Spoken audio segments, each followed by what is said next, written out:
It's always good to see you all on this Monday, and we kick off episode 62 with the same fervor, the same energy. January the 13th, wherever you guys are, lock it in because we're live right now on the cricket.com platform. My name's Abdi Shagdi. As you can see, decked up in the United jersey. How good it feels to humble the Gunners at times. We'll talk about that if we have time. But we have, of course, a man who's flying his trade in the India blue today because we're going to, of course, talk about the Champions Trophy. Lots of talk about India's England T20 squad. And not to forget, the man in neutral black is Akshay Kumar Swamy, who's been doing a lot of things for him cricket as usual. We'll talk about that. And there's some stunning news to come out of the world in general. So good to see all of you all first up. And happy Makar Sankranti to you guys. Tomorrow is a special day across India. So, of course, all the harvesting festival can go all right. Akshay bhai, aaj gossip chahiye RCB ka anyhow. So let's start on that note, Akshay. What do we have the second week of 2025? Do we have any gossip apart from the IPL dates, which we'll also talk about? There is a tiny bit of, I can't call it gossip, but Kanika Ahuja has injured herself yet again. So she might be missing out on this season of the WPL. But of course, absolutely no update. So we'll have to wait on it. But she did walk off the field and wasn't able to take part later on today in the Senior Women's One Day Challenger Trophy. So yeah, that is an update of some sort. I can't necessarily call it gossip, but इसके अलावा क्या चल रहा है भाई और कुछ चल नहीं रहा है gossip. How's your weekend in general, Akshay? Weekend's been all right. Women's cricket, of course, there was just too much cricket going on left, right, and center. Been catching up on a lot of it. Also planning a trip later. Planning for a trip that I'll be doing later on. So been busy with that. But all in all, great weekend for sure. Nixie mentioned a lot of cricket. What caught your eye? Because there was, of course, the SA20 as well, which we'll talk about in the best of the rest. But India versus Ireland women, was that something of your interest this weekend? Yeah, who doesn't want to see Jamie play the guitar and actually do it after getting a ton? I think that was very, very sweet. They've all been waiting for that elusive milestone. And again, we're not celebrating the milestone, it's just celebrating the player. So I think that was very, very good to see. There were moments where I was a bit skeptical, though done 2 of 11 and where will this go and how and all of that. But eventually they finished well, and that's what you want. So good job done, and I completely agree with you. But I bless and I feel very, very blessed to have 5-6 cricket leagues going around that whenever you want to watch, you wake up, you can watch Super Smash, then you can watch BPL, then you can watch BBL, then you can watch ILT20, then you also have internationals going around, and then you have SA22 cap of the day. So may this never change, please. Thank you.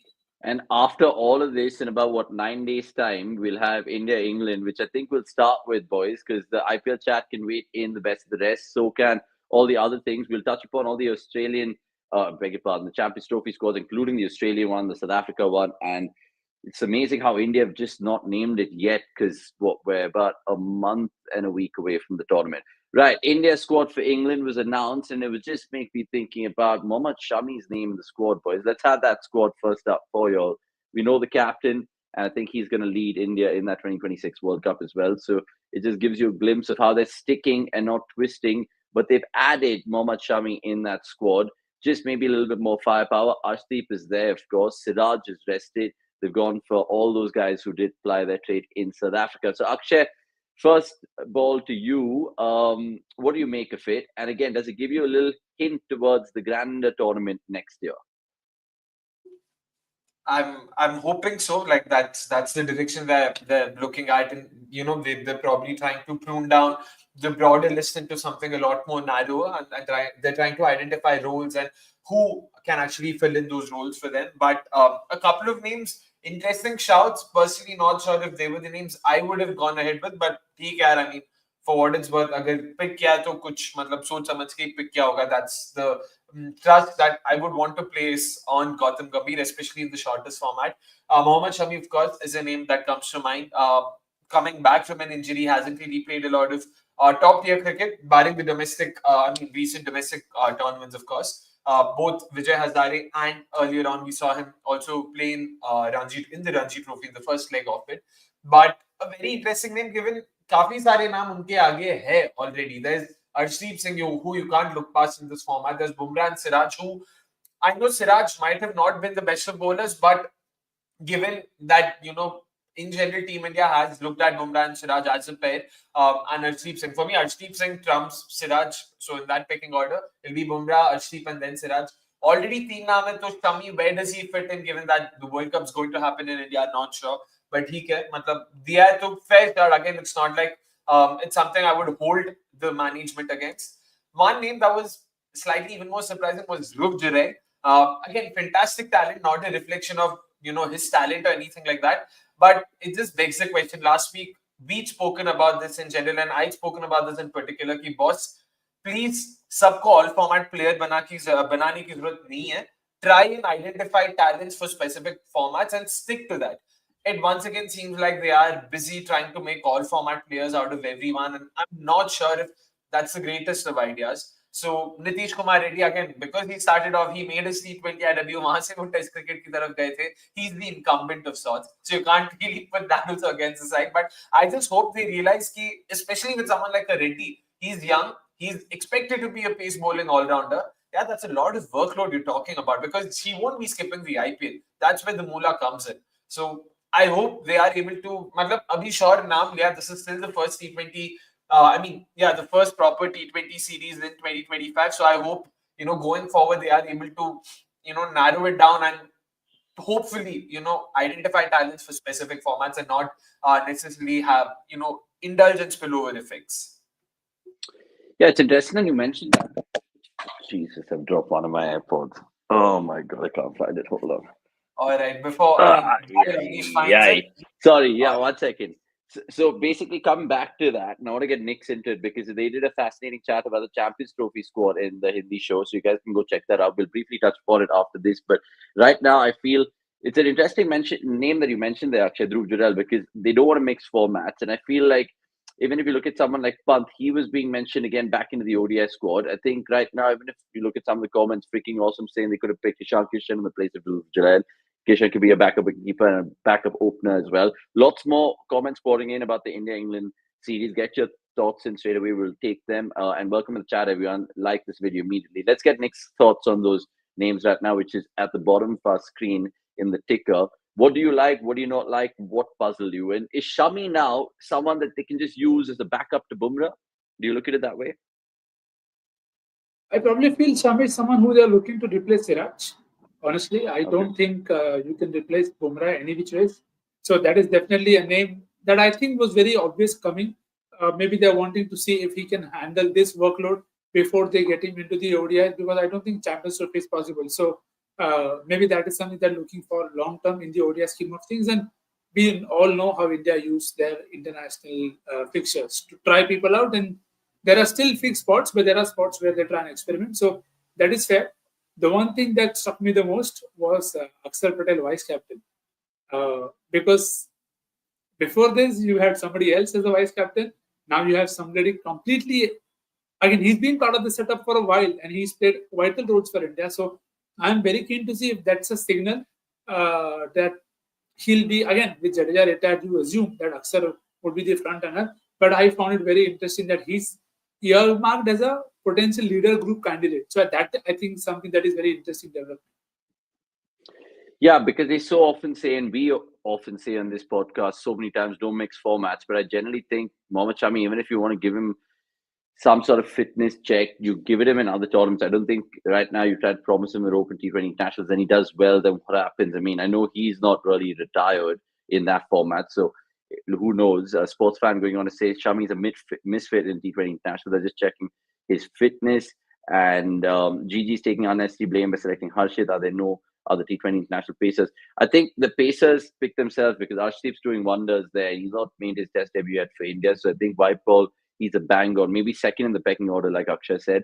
And Siraj, much needed break for him. So it's good to see his name not in the squad.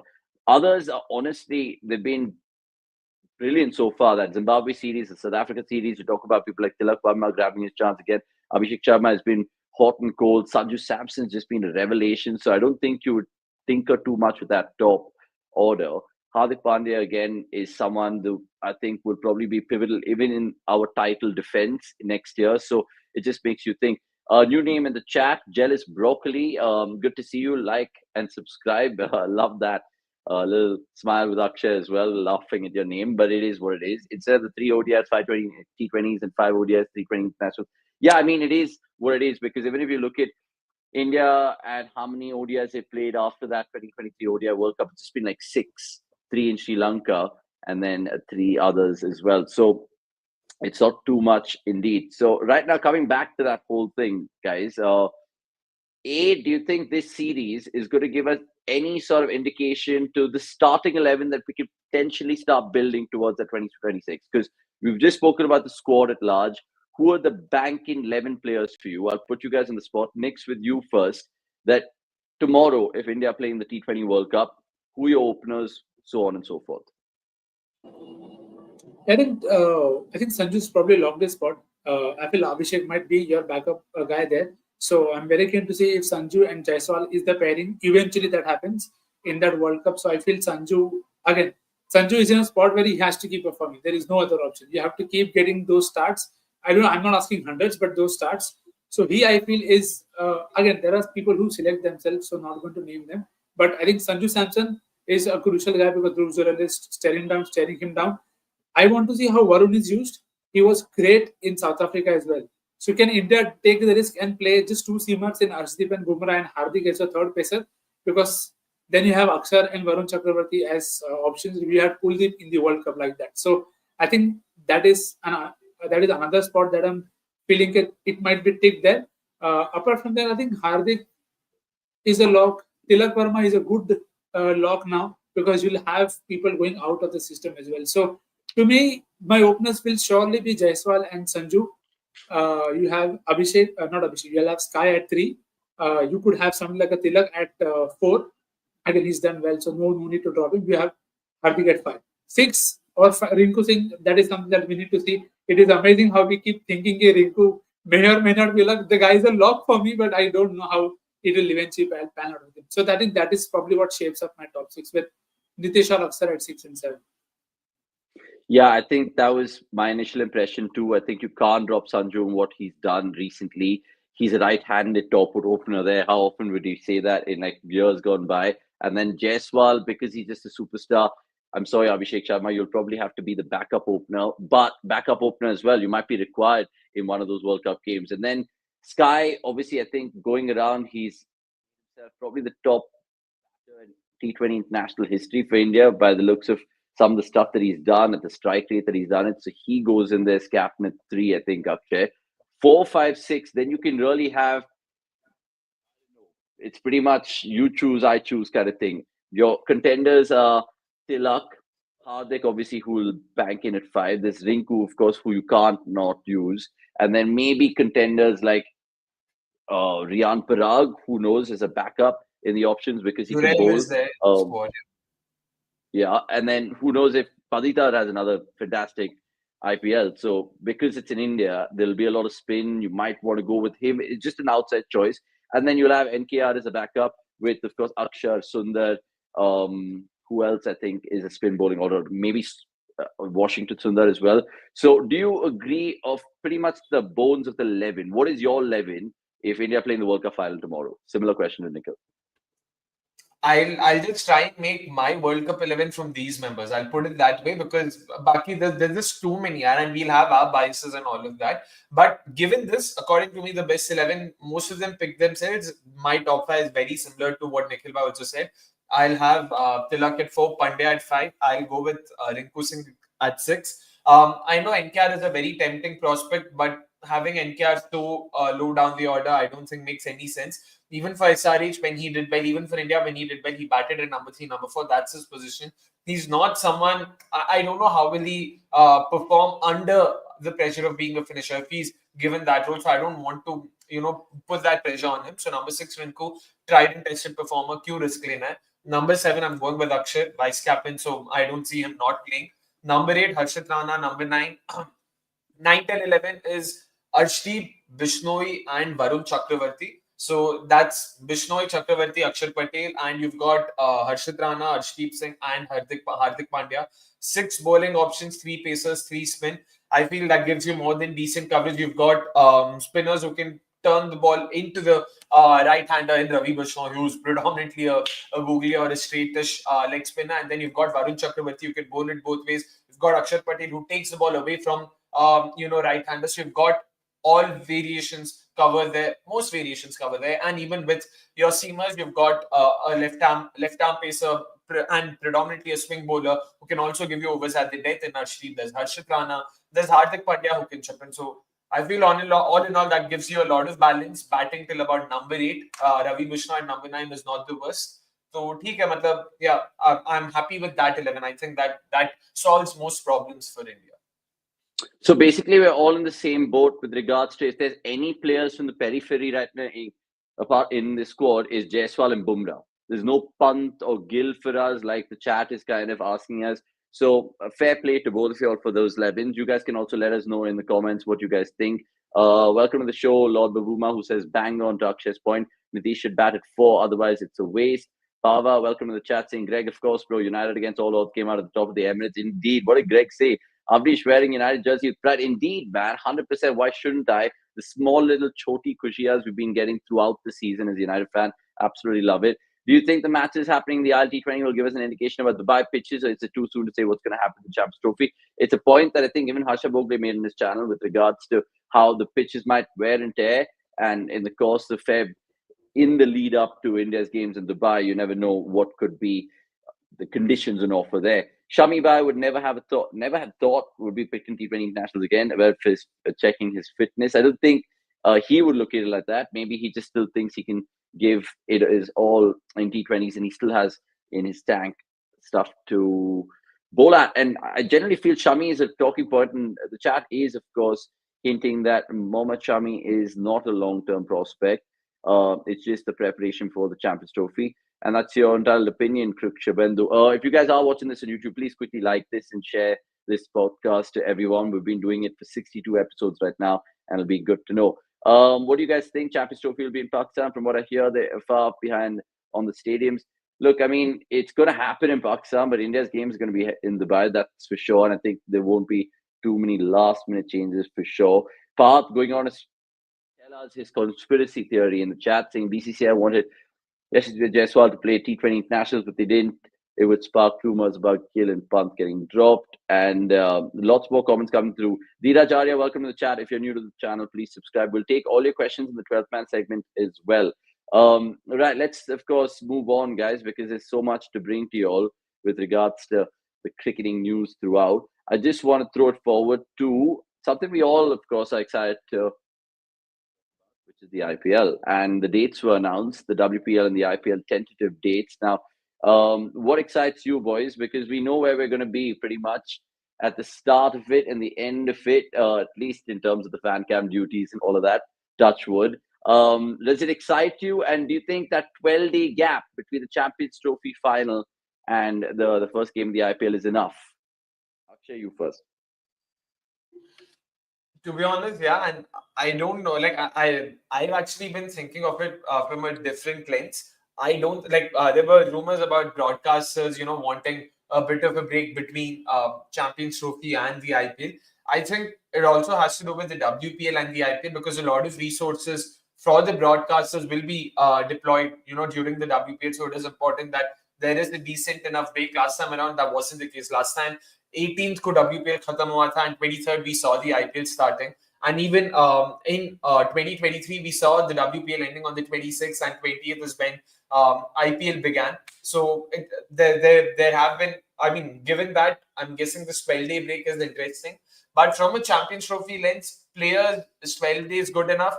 Yeah, yeah, को सिर्फ 2 ही teams खेलेंगी, जिसमें assume hypothetically India आ जाती है तो ठीक है, then those 11 players plus जो भी ऑपोजिशन होंगे वहां पे 4-5 प्लेयर गिन लो, that's 15-16 players. 12-day break I think is good enough. It's a T20 tournament. I don't see, in terms of workload management, this being a massive issue. We've seen India have lesser turnaround times earlier on.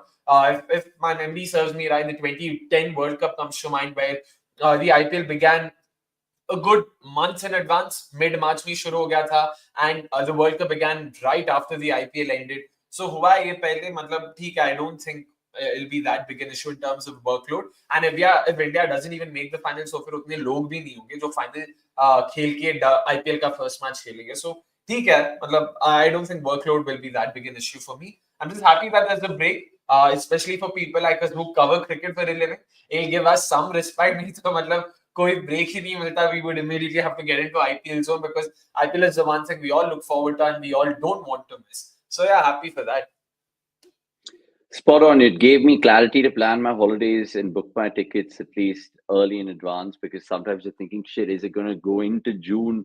Which kind of maybe has happened once or twice in the past, but I think relatively that May 25th or May 28th, sometime then is the final. So we know that Kolkata is going to be hosting the first game and the final. Hyderabad have got the two other knockout games. And for us, again, going to be just a matter of convenience to cover it from the ground and give you all the reactions over there. The WPL, of course, we thought it was just going to be Lucknow and Baroda, but it's actually going to be Mumbai and Bangalore as well, which is interesting. And it gives us a chance to meet some real enthusiastic women's cricket fans on ground.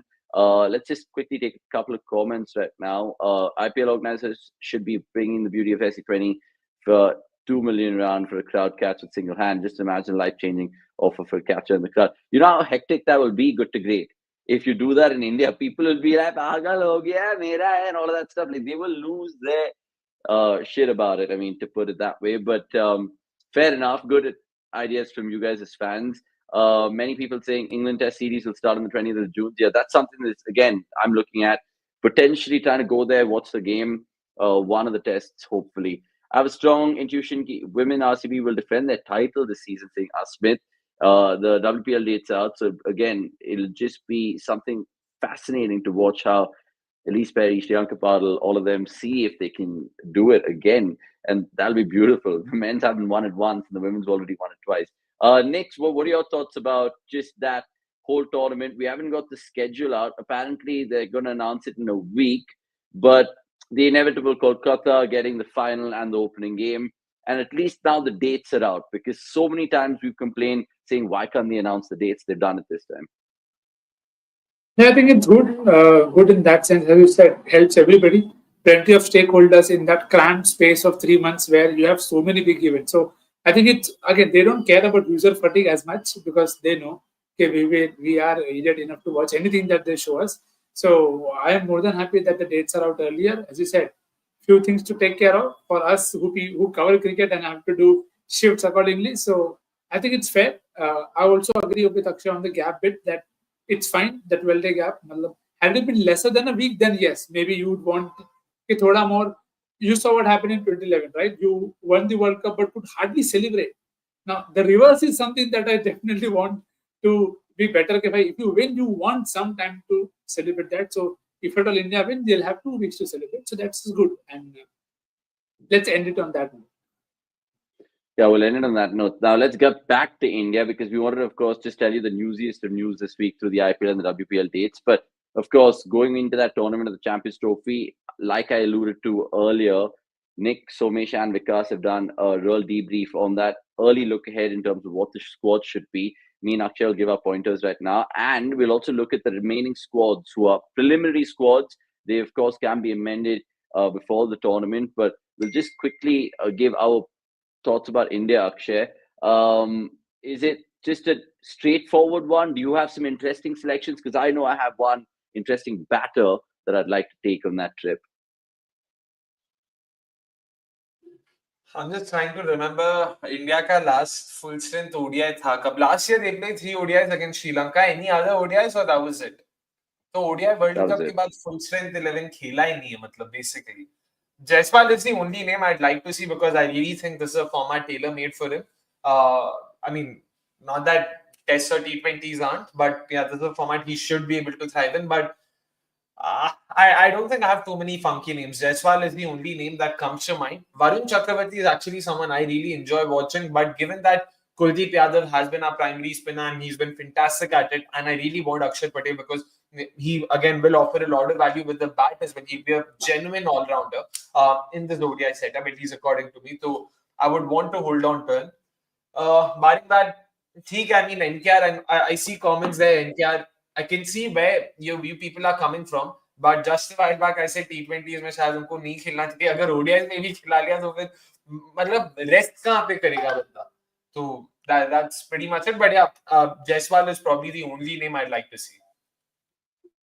If I have to make my Champions Trophy team right now, I'll tell you roughly what I feel it should be. I think I won't tinker at all with the ODI team that made the final last year.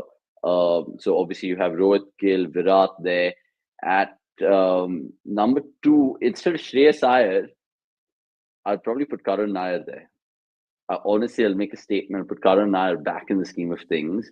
And then 5, 6 pick itself in terms of KL keeping, 6 Hardik, 7, you probably go Akshar, and then 8, 9, 10, 11. I think for me, with Bumrah not being there, then I'm guessing Shami starts, Arshdeep starts, and potentially Harshit Rana over Siraj. But again, that's an unpopular opinion. So Karun Nair is a wild shout from me. I know they might take the 3 lefty spinning options in terms of Akshar, Sundar, and who's the other one? Washi. Kuldeep. No, sorry. Kuldeep, sorry. No, wait, there's another. Jadeja. Jadeja could go. Couldn't he? To the Champions Trophy. He can. I was thinking. But I think maybe the ship has sailed. But would you say that? I don't know. I think Jadeja still has a little reckoning in ODIs, you know. अरे लेकिन भाई number दिखा रहा है कि उन्होंने कुछ खास क्या नहीं. I remember reading that stat. I'm sorry whose stat it is. I don't remember. Are we going to go back to the old Akshar Jadeja debate now? At this point in time, I don't even think it should be a debate. It looks fairly obvious and it's there in your face. मतलब क्यों ही करना है? Like I'm forgetting who mentioned this, guys. If you know in the comments, किसने बोला था? I'll just say the stat out. Jadeja had taken 50 wickets in his first year, 50 ODI wickets in his first year or something like that, and he's taken 45 in the last 4. Something on those lines. That's how mind-boggling it is, and that's how ineffective he's been. And Akshar Patel with the bat. Of course, we don't even need to talk about Jadeja with the bat and how he has not been able to contribute just as effectively as he has been in red ball cricket. Like Jadeja, the white ball batter, has always flattered to deceive, and that's been the case. So I don't think, again, there's not a lot of debate to be done. मतलब ये तो काफी straightforward है मेरे लिए. According to me, तो in my opinion, it has to be Akshar over Jadeja. Yeah, okay, fair enough. I think it is probably going to be Jadeja over Akshar because you're playing the other old boys. You play Rohit and Kohli and Jadeja as a package. I mean, Akshar, sure, he's great. He has so much to, of course, enjoy in his career going forward. Maybe Jadeja can just say goodbye with Rohit and the others in this final one. Jadeja is a better bowler than Akshar in ODIs, but with the bat, it's the opposite, saying freaking awesome. And good to great saying his Champions Trophy 11 looks something like this. Rohit, Sai Sudarshan, Virat, KLR, Hardik, Jaddu, Nitish, Washi, Akshar, Shami, Arshdeep. Interesting over there. Shashwat, welcome to the chat. मतलब कुलदीप भी नहीं है, बिश्नोई भी नहीं है. Kuldeep's out there. Kuldeep नहीं है. Kuldeep and Bumrah might be an injury concern. अच्छा, कुलदीप injury concern है क्या? I didn't know. Yeah. मतलब there's a little. Yeah, there's an still availability not issue. sure. Yeah. Let's see how that goes. Your Test and ODI captain after Champions Trophy, considering Champions Trophy will be Rohit Sharma's last international assignment. I like how Rohit stole the selectors apparently that I will remain Test captain till we find another one. Like that just can only happen in Indian cricket in terms of like the captain telling the selectors. So who is the selector? Is it the captain selecting the selection panel? I mean, it's unbelievable. I should be ODI captain according to Rahul Singh. Bumrah and Pandya won't play more than 3 ODIs till T20 World Cup rather than changing captain series wise. Better make Iyer as a captain who's a regular on the ODI player. What say Nikhil? Do you agree with that, or do you agree with my wild shout in terms of the list A king right now, Karun Nair? Just for this tournament. I'll take. Shreyas Iyer might be the long-term option. I think you can take Karun Nair if you want to as a middle order backup guy there. But I completely agree with Rahul about giving people their own due. If you don't play ODIs, it's not fault of the players. You have to reward consistency over recent cache memory that we have in our mobile phones. So we can't select like that. I think it will be very, very unjust. Given that the format is something that requires you to put in a lot more effort. So I think India's 4 and 5 are sorted. I don't think there should be any other changes. And captaincy potential options, I would put both their names in that basket. That if they continue to show good resolve and score runs consistently, then they deserve that number. Yes, there is a line of thought that, maybe 6, 7, 8 are all the all-rounders that you want. Fair enough, put the all-rounders there. but you will still need specialists. If the test series did not teach you enough, then you are in for more fun. So the ship is sailed for KL, the captain. No, I'm saying I'm putting both their names in the basket. अच्छा 4 and बहुत 5 मतलब दोनों. KL Iyer क्या? I thought Iyer KL घूम भी रहा था travel. नहीं. KL ये दोनों को, if they continue to score for a long period of time, considerable, because India will play a lot of ODIs after the Champions Trophy. If they keep scoring, there is no way to get them out. No reason to get them out of the system. Yeah, if you ask me right now, looking ahead to the 2027 ODI World Cup, I would have KL as my captain rather than Shreyas. Even though Shreyas had a phenomenal 2023 ODI World Cup, KL was equally excellent, especially with the gloves. The reviews that he helped Rohit with in that World Cup as well goes under the radar indeed. Kuldeep should be fit by the 25th, St. Pavan. Suresh, thank you for that. Pavan, quickly like this video here and spread the word about Monday Night Live and cricket.com. Santosh Shudappa saying, yeah, Kuldeep's still under the cloud. He's at least enjoying watching LFC screenings in Bangalore and Mumbai. I'm pretty sure he didn't enjoy the 2-2 draw, did he, Kuldeep? Yes, agree. Akshar over Jadeja, Singh Pava. Come on, let's be honest. Why every time Jadeja is always in the reckoning is just because of his gun fielding. True, gun fielding. And look, he's won the Champions Trophy. Akshar hasn't yet. So I would just say take players who've gone and done it. So from that perspective, you can't come back on that, can you, Akshar? I can sense the Champions Trophy being the end game for Rohit Sharma. I mean, that's the other thing, right, Akshay? If Rohit just has another worldie of a tournament, not just intent, gets like, the 2019 World Cup Rohit back, do you see himself just playing the ODI format till 2027? Is that a possible shout? Of course. Again, sorry, I know I've said this before. Can he? Of course we can, yaar. Matlab, can ka to question hi No, nahi because hai. he said this as well. Remember, he said I this know he says tournament I that. like the most. But बोलते तो हम सब काफी कुछ है ना यार सब थोड़ी ना सच हो जाता है 2027 he will be 41 years like yeah, I'll actually quote Ankar and of course Rohit Sharma himself वो भी दो बच्चों का बाप है मतलब उसको भी काफी सारा दूसरा चीज रहेगा तो आप मतलब टेंशन हो यार 41 if you're not again I'm sorry I know fitness is probably like his fitness is something that's been spoken about a bit much but there's a reason why in a country whose most popular sport is cricket, you want or you would hope that your captain is fit enough. I don't know. Like just based on that, I think it'll be a bit too much. But yeah, don't be surprised if he's able to pull it off. Okay, fair. There's another one from Chandan Rana saying Rohit has only talked about leaving captaincy. I mean, essentially now in terms of the test captaincy, but the ODI format, you never know, guys. You never know how India spaced this ODI scene out. Maybe it's just Mumbai Indians and India ODIs for Rohit. Who knows? As a player, they can all choose and pick right now. Rohit and Virat are government employees, according to Good to Great, with BCCI so that they can retire at 60 at avail pension. The only problem is that although Rohit has an excellent ODI record in Australia and England, his ODI record in South Africa is poor. 2027 World Cup will be held. I know it will be held there, but like that won't go in terms of their thinking. Like they're going to drop a player of Rohit's class because he's a bona fide great in terms of ODI cricket. There was another one going back saying, come on, Avnish, KL just surrenders when the target is more than 220. Bro, KL gets hit a lot. And Lord Buma, come back to me in the chat and tell me a better ODI captain selection. Do you think Iyer is better? Okay, fine, fair enough. But I just think KL just gives you more. And he's your keeper as well. I wouldn't want to see Pant just play ODIs again. I would save Pant for tests all day long. So I think KL is definitely an ODI captain in the long term for Team India. Bumrah's missing in ODIs is not big of a miss. He would have been in T20 internationals and tests. It makes sense. Yeah, absolutely. I think those are the more tougher formats, if I have to put it that way. Right, let's move on to, of course, just discussing the other Champions Trophy squads because I think my Champions Trophy in England's ODI squad would be Singh Astoch, Rohit, Gill, Virat, Shreyas. Fair enough. Good thoughts over there. Now, let's quickly get into the Champions Trophy scheme of things right now because if there's one team which can give India a run for their money, I'm guessing it'll be these guys, Australia, and they've named theirs, and no surprises at all. They've just taken pretty much that similar sort of guys who won the ODI World Cup. They did well, of course, in the West Indies ODI series. They lost to Pakistan, but it's still that same team, guys. So, Akshay, Nick, I'll start with you here with Australia. Just do you think they have all the weapons going into Pakistan conditions? Good spin attack, of course, and all-rounders can bat and just experienced pacers. What more do you need? I think it's a very, I won't say it's a safe squad. It's probably a very predictable squad in the sense that you could see who they would pick and who they would back for the long run. Very interested to see who plays at the top of the order, whether it is Mitch Marsh, who hasn't had a great time even in the BPL. So do you go with somebody like a Matt Short there, or you want to take a punt with somebody else? So that is something that I'm looking forward to. Otherwise, the lineup is pretty much set in stone. You know the bowlers will play.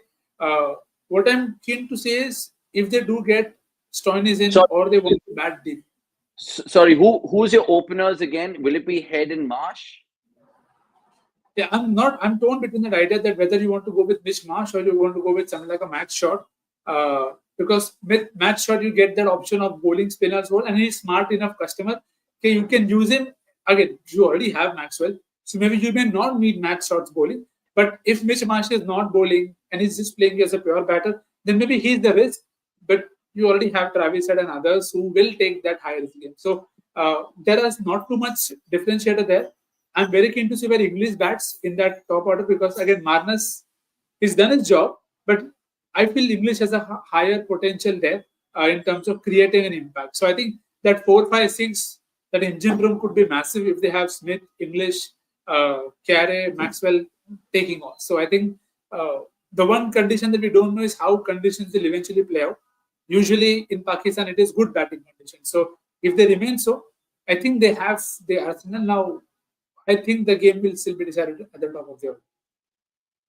Yeah, even Nathan Ellis's name kind of just stands out there because he uses his cutters extremely well. You don't know what kind of pitches you might get in Pakistan again in the build-up to this tournament. And remember, all you guys have questions, which we, of course, missed about the India chat. We'll take it in the 12th man, but good to see Manoj have his name put out there, Manoj Barwal. Manoj, if you're new, please subscribe, like, and tell a friend about cricket.com. Shashwat saying short for one, everything else same as the 2023 World Cup. And Pava saying whenever he sees the Australian squad, he wonders how they're able to add new players in the squad with somehow same squad. And I checked Green injured, Warner retired.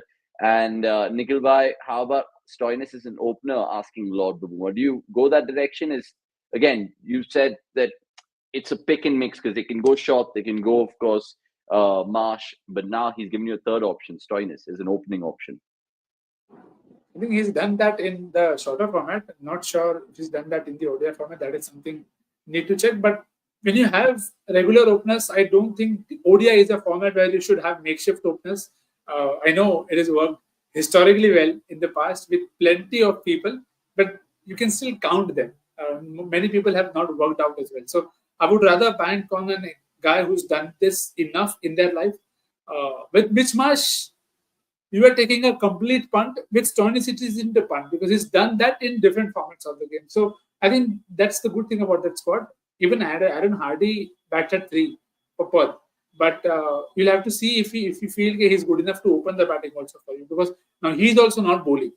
So I think it will be about the balance that they want. That if something happens to that bowling lineup, because you know Stark, Hazelwood, and Cummins will play. You know Adam Zampa will play. So who are your and Maxwell might bowl.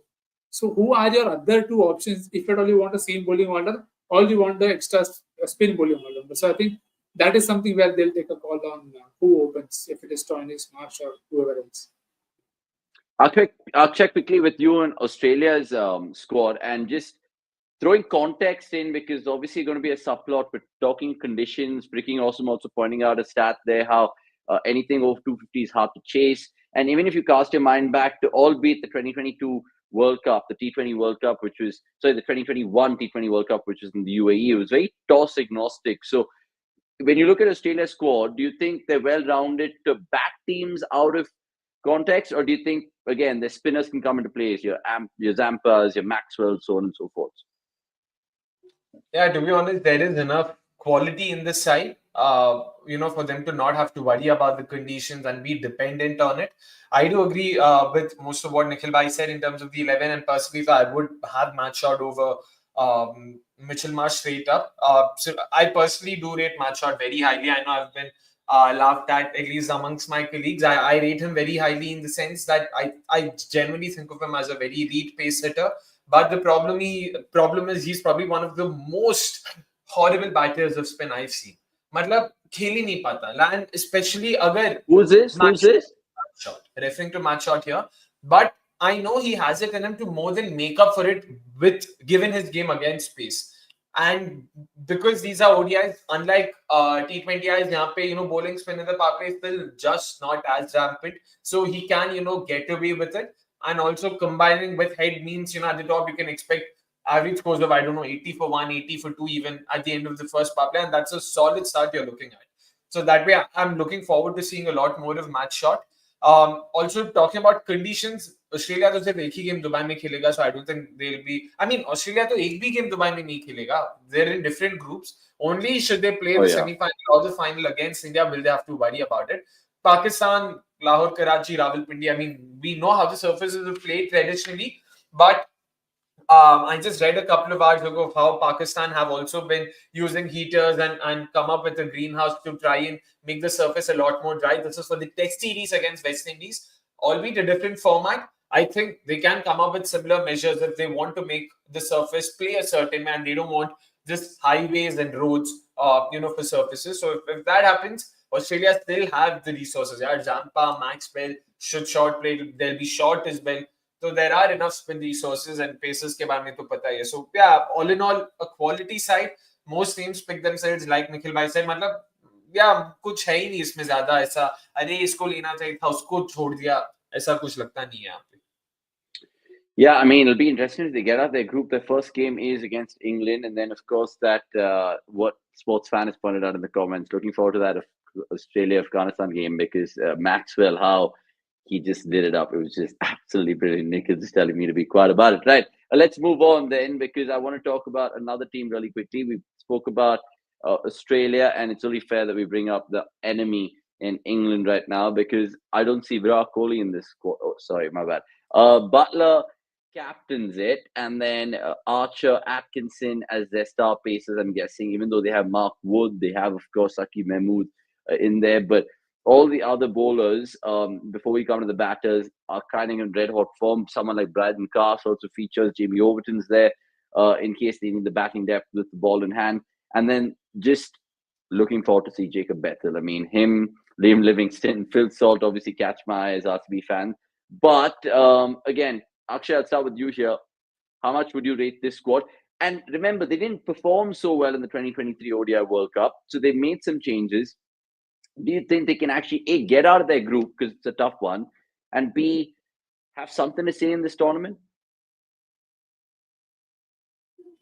In all fairness, I haven't seen England play too many ODIs in the recent past. I can say it's the case with most teams post the 2023 World Cup last year. Given the T20 World Cup, a lot of teams were busy playing T20Is, and then we've seen a spate of tests in the latter half of 2024 because not too many ODIs have been played as such. So it's going to be hard for me also to try and say, yeah, this is how it's looking. But in terms of the names, I do. I mean, most of these names, I genuinely enjoy watching them bat. Beat Livingston, Salt. There's of course Jamie Smith. I'm genuinely excited for him as well. There's someone like a Josh Butler. मतलब कितना बोले like. There's no Sam Curran. Again, before I go ahead, England last ODI series कब था? I'm just trying to remember. Just too much cricket. Does anyone remember when was the last time England even played in ODI? Was it West Indies when? Yeah, the West Indies. Okay. In that case, ठीक है, yeah. No Sam Curry, I mean, I would say not surprised, but that's all right. They've got, a backup in Jamie Overton. I don't know if he features in their first 11 or not. But Mark Wood, there's Saqib Mahmood, there's Adil Rashid.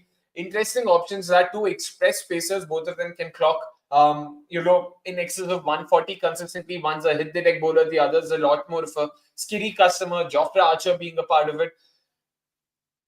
Like known names, but I'm not sure. मतलब है on paper तो लगता है कि boss हाँ नाम काफी अच्छा. There's so many pacers there. Who would you choose right now? Would you choose Archer, Wood, and maybe I don't know Atkinson?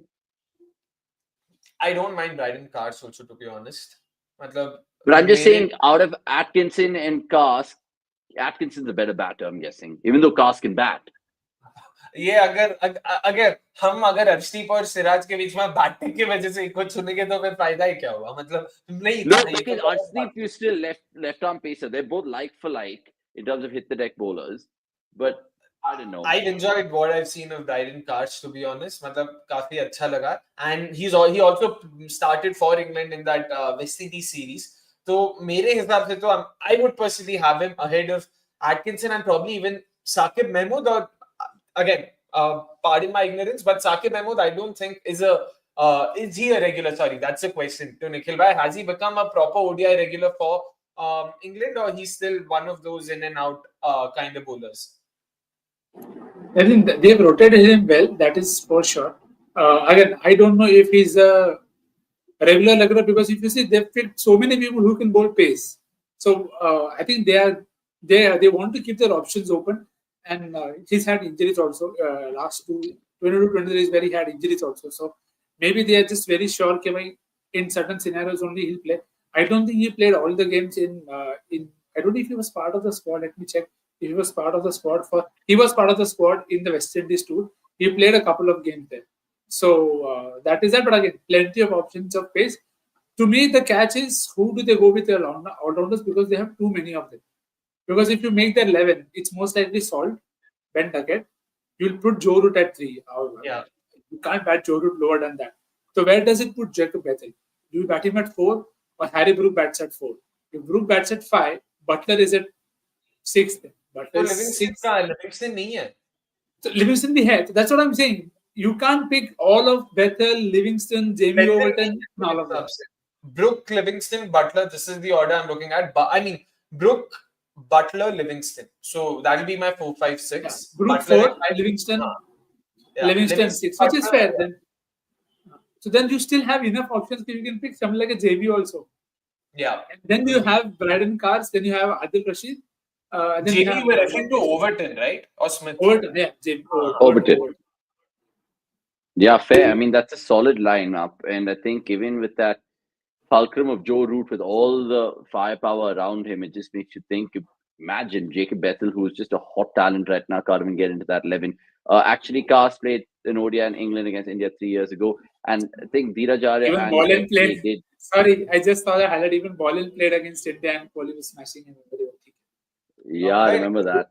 Now, like, what are your thoughts? For me, this England 11, मतलब नाम है, नाम बहुत सारे, बहुत अच्छा भी लग रहा है. It looks good, but for some reason, it's still not giving me that confidence. Like, I don't know what is it, but it feels like, हाँ ठीक है. मतलब as the Team India fan, if India is going to face England, I wouldn't be that scared. Like against Australia, I would genuinely be thinking कि boss अच्छा खेलना पड़ेगा. With England, I'm still मतलब पता नहीं.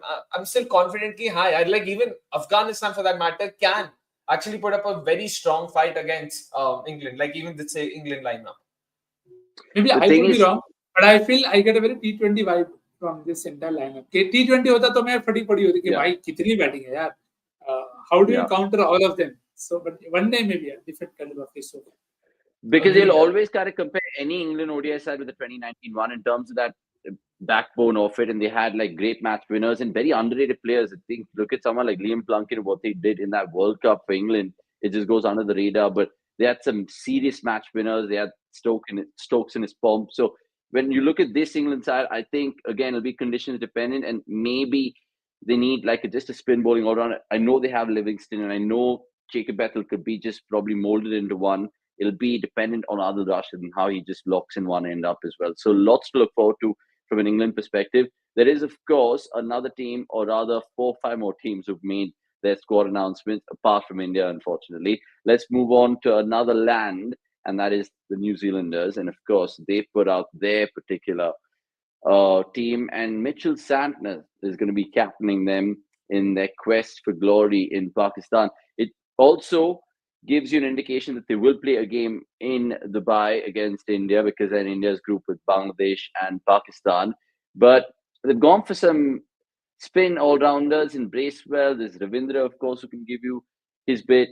Dal Mitchell played a superbly important role for them in the 2023 World Cup campaign. And then you have the experience of just the usual candidates, I'm guessing, in terms of Tom Latham, Kane Williamson. You're talking about Devon Conway. And then your Pacers, even though there's no Bolt or Saudi, there's Henry, there's Ferguson, and new guys in Ben Sears who could probably light it up. And of course, not to forget Will O'Rourke. New Zealand, again, can they even think about winning this particular competition? We can't write them off, but Nick, I'll start with you here. If you have to give them a straightaway prediction of where they'll finish in the competition, is it even top 4 for you that the Kiwis can go there? They could, no? They're playing India, Bangladesh, Pakistan. So you could be the second team, and again, they have enough people who can make most of the conditions. And I'm the last person who will not speak further, because making the most of the condition and beating India out of the blue, that is something New Zealand has been doing since 2016. So that's where that rant ends. But you look at that lineup; they have enough people who can cause damage on their own. You have Matt Hinji, who's been in absolute magical form. India have always found Villoro kind of bowler troublesome. Then you add Lockie Ferguson, who's been in good touch. That ball that he bowled to Joe Clark in the T20, that was scary. If he can do that, so that is something you could see that in those conditions a month later. So, and then you add Nathan Smith. I think Nathan Smith could be a very, very interesting pick, because they've had all-rounders in the past, pace bowling ones, but not all of them have gone on to make an impact. I think Nathan Smith could be the guy who acts as a difference maker, because with Stanton and Glenn Phillips, they form a very nice engine room of, they offer you control, they offer you good fielding and good value with the bat and ball. So, of course, the pressure will be on top. Okay, how does Young, Conway, Williamson, Mitchell set up? But I think they have the bowling to keep the batting in the game. And they've always been someone who do their homework. Now, if it works for or against them, that is something only the tournament will tell us. But I think they have what it takes to be in that top 4 important.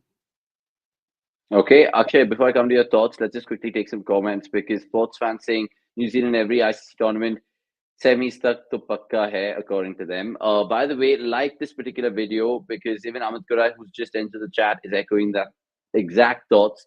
People like the stream. We want to see at least 65 likes to just get started. How about that as a number? So all of you guys are watching. I think there's more than 50 of you all right now on YouTube at least. So please quickly just like this video, yes. Freaking awesome saying Kiwis are always a threat to us in ICC tournaments, indeed. New Zealand are always silent tormentors, according to Good to Great. And Pava saying we always underestimate New Zealand, even though they always qualify the semis. I wouldn't be surprised even if only India Pakistan make it through with New Zealand. And Ankar Bishwa saying, remember, it's New Zealand who have played more ODIs recently. Yeah, I mean, don't forget what they did against Sri Lanka, and they played Sri Lanka home and away. Akshay, 2 pence on New Zealand. How will they use people like Kane Williamson and some of the other seasoned campaigners, such as Devon Conway, Tom Latham? Now, we can second guess that 11 with Santner, of course, captaining it. So can you talk to me through your 11 and your choices behind it in terms of what it could look like?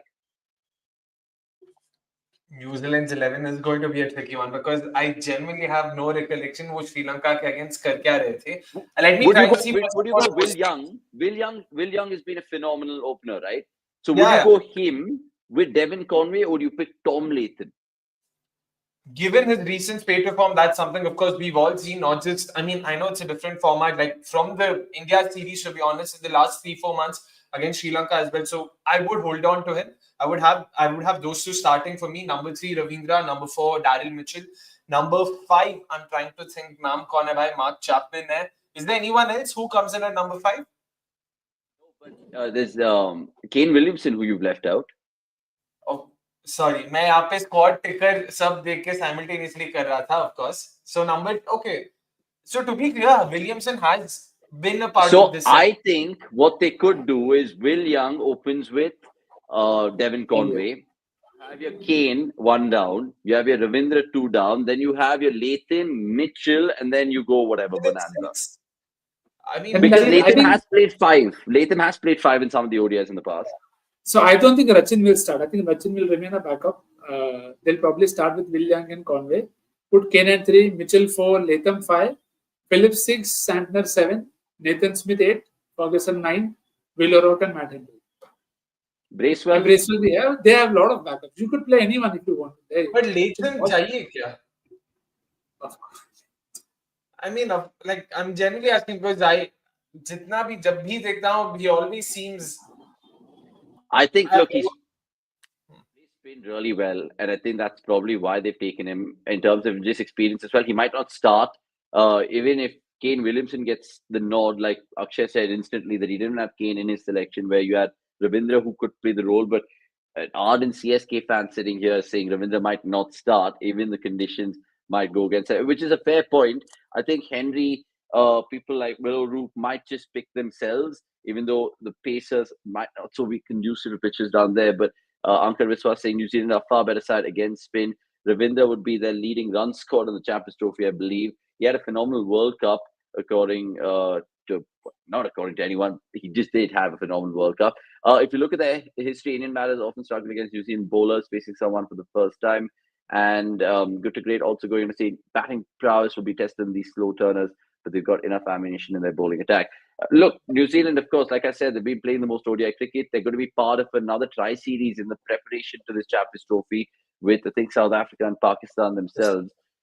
So lots of things to look forward from an NZ perspective. And who knows what's going to happen. Ashutosh Bajpai saying young Conway, Ravindra Williamson, Bracewell, Mitchell, Santner is his top 7 with a question mark he's adding. So I fairly agree with you on that.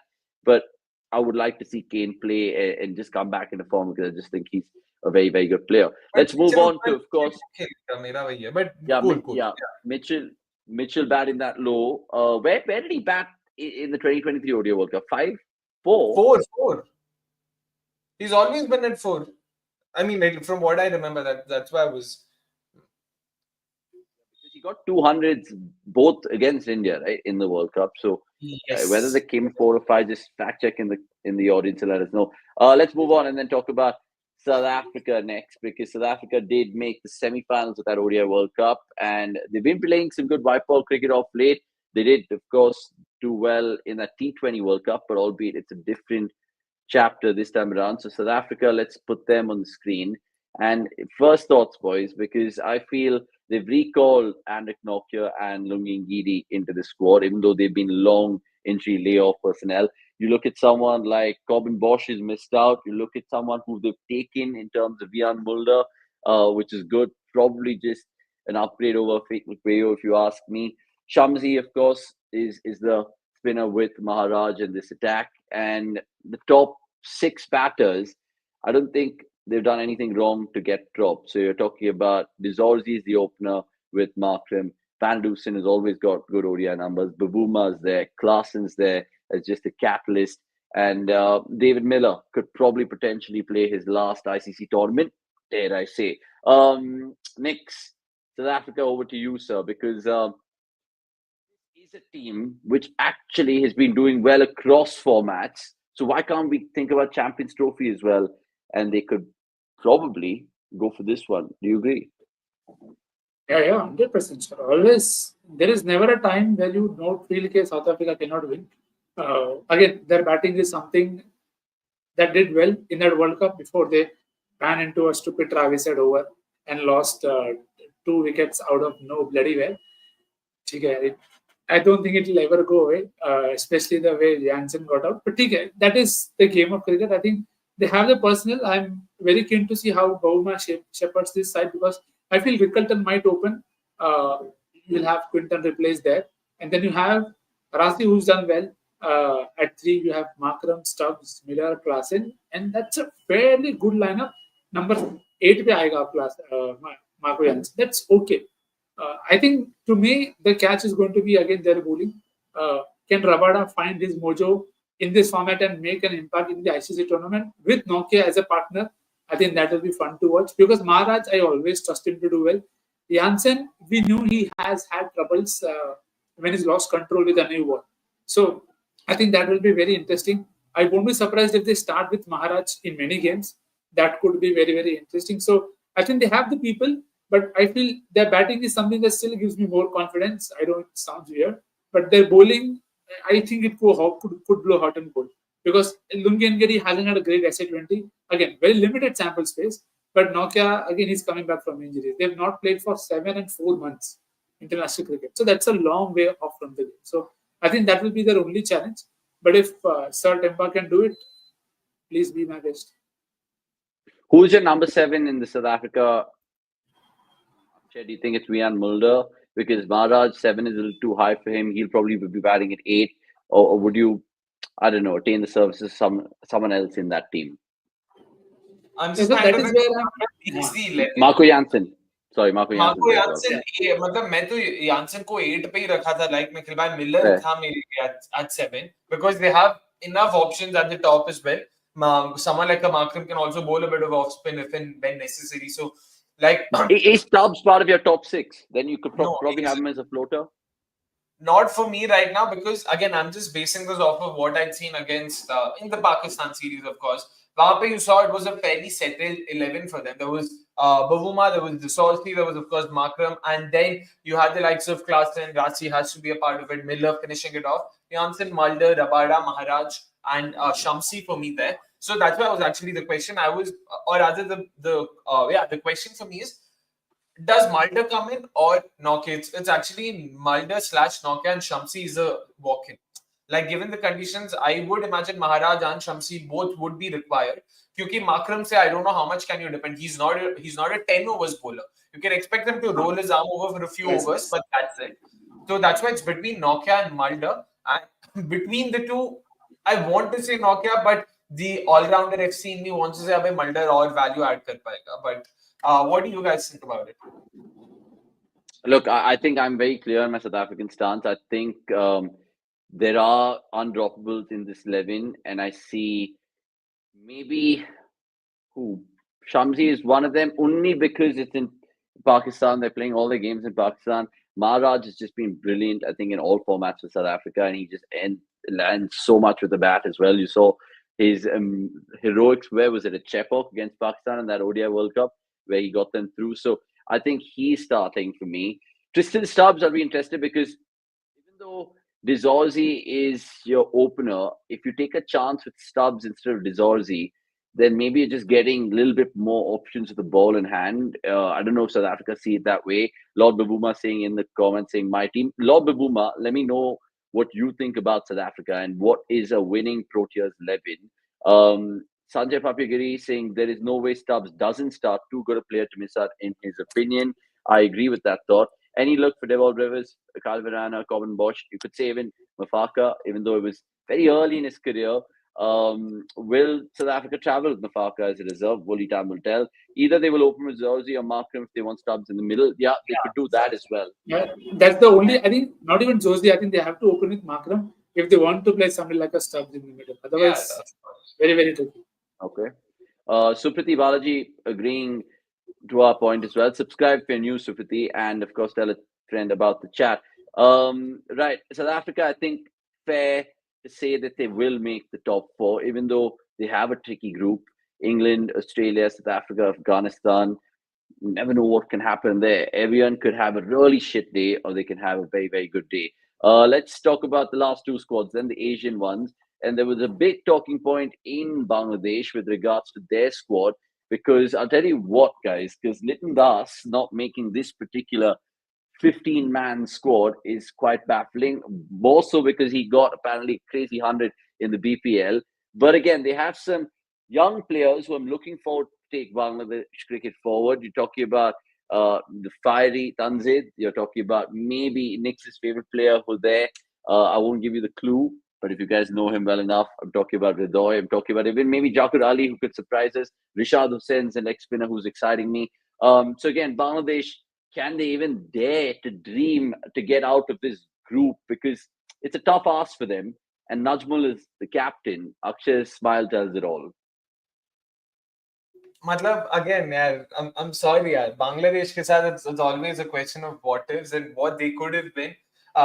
Love some of the talents coming in. Nahid Rana, I'm just so happy seeing him. I'm so happy that he got a gig, by the way. PSL, he was, he was drafted in by Peshawar Zidni, or was it Quetta Gladiators? One of the two sides.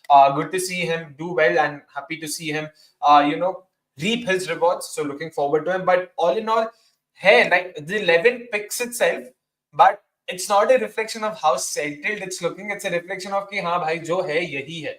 मतलब हमें पता नहीं है बाहर अगर कोई दूसरा है जो ले मतलब जिनको लेके आ सकते हैं. But yeah, it's exactly, it's very difficult based on the 15 that's in front of us. Of course, most of them, Tanzid Hassan is going to be there, Shumosh Sarkar is going to be there, Jakir Ali hopefully will get some game time, Tawhid Ridoy, Mahmudullah, Mushfiqur Rahim. that way, yeah. I mean, Nazmul Hassan Shanto at number 3, sorry, उसी का नाम भूल गया मैं सोच रहा था एक नाम मिस हुआ, मुशफिकुर रहीम एक स्पॉट ऊपर के जा रहा है, but that top 6, top 7 picks itself, but again, that's just based on the options we have in front of us. So it's not going to be easy, and in fact, seeing the name of Imon over there, the only reason I even heard of him, Parvez Hussain, Imon, the only reason I got to know of his name is because of the latest feud between Tamim Iqbal and Alex Hales. I don't know if you guys heard of it.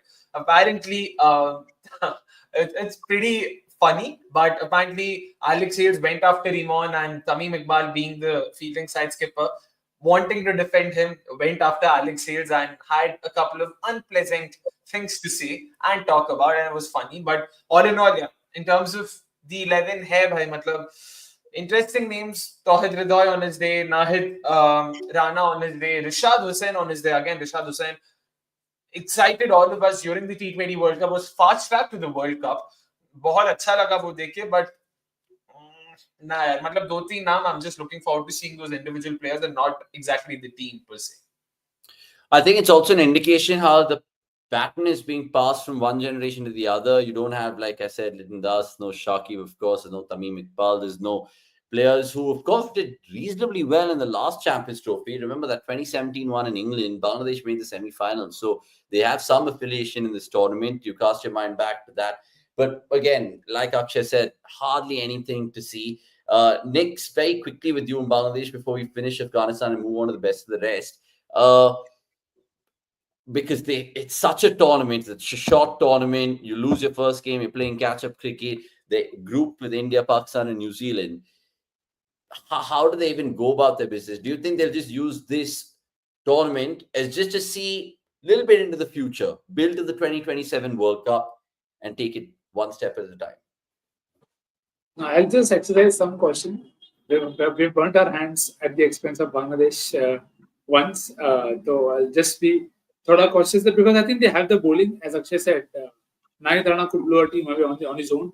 Tafki never took a 7 for in the BPL very, very recently. So he's always in and thereabouts. You can't forget Mehdi Hasan Miraj. He's always been someone who can trouble people. So I think the bowling is there. The batting again invariably goes down to how much can Rahim do, how much can Ridoy do, how much can Mahmudullah again do. So if the batting takes off, I think they have enough bowling to work around and find something.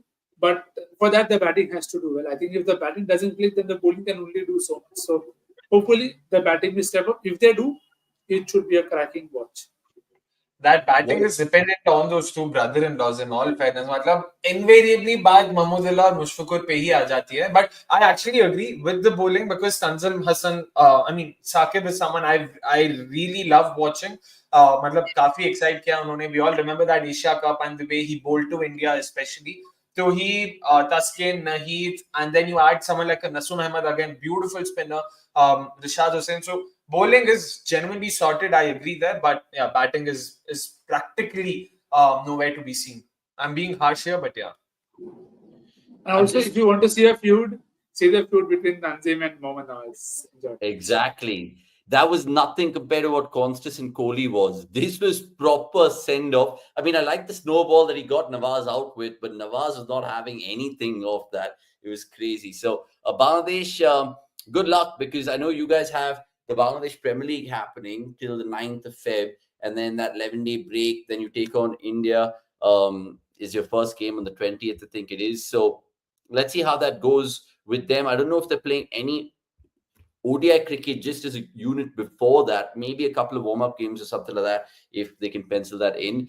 But that's about that. Good to great. Same Bangla is always a consistently inconsistent side of their performance in matches. That's why Bangla wins, always considered upsets.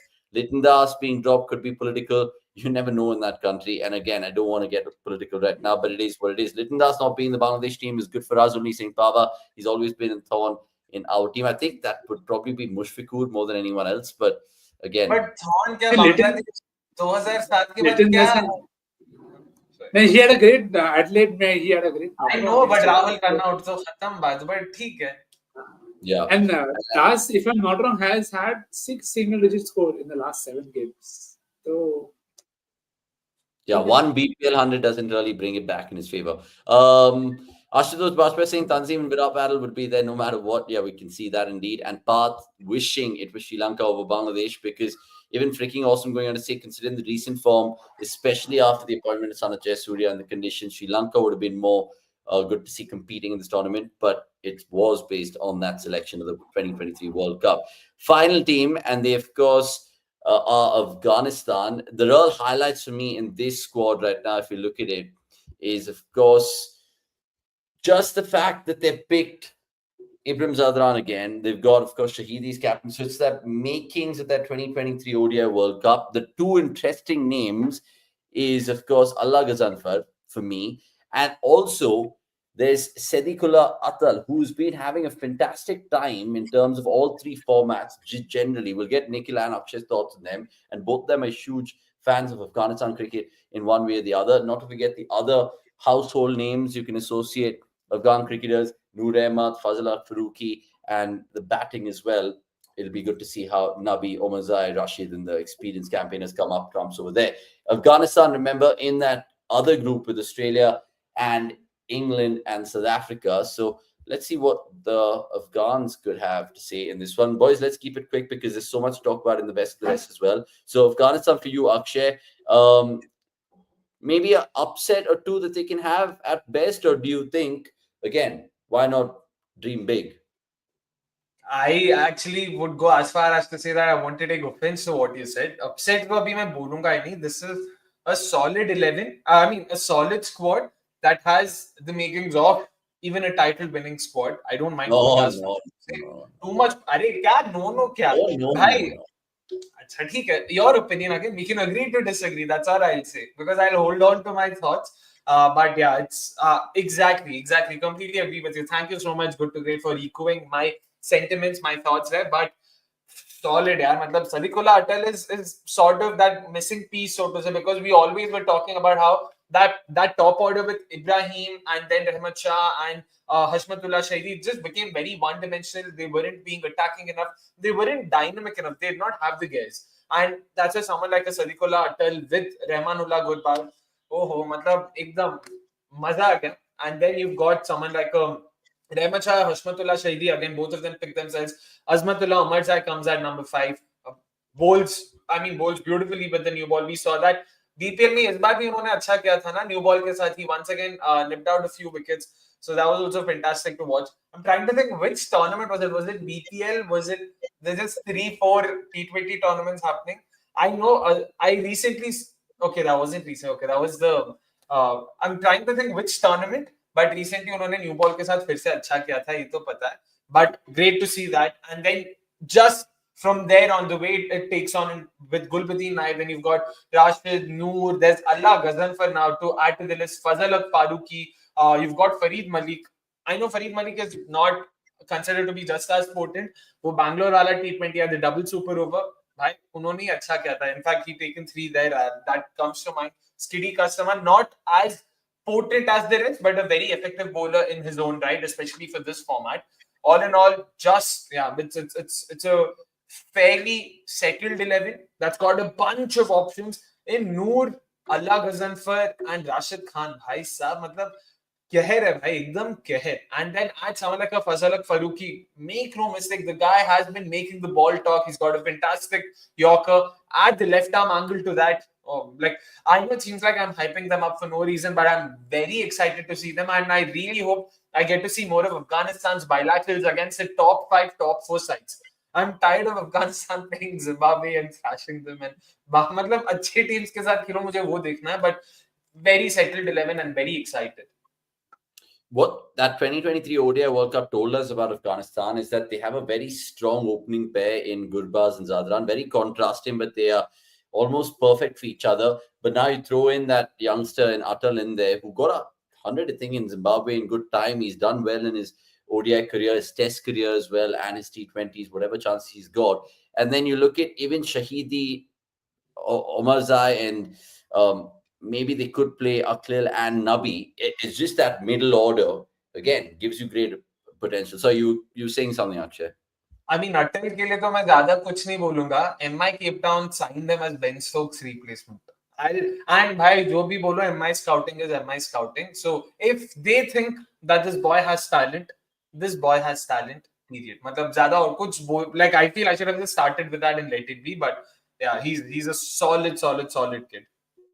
They've also got Yunus Khan roped in, and Ayush Kumar points that out in the chat. Ayush, good to see you. Please like and subscribe if you're new, Ayush, but I don't think you are new. You've been watching us for a while. There is, of course, one more comment from Good to Great saying, overall, Afghanistan has gone leaps and bounds in terms of game awareness, indeed.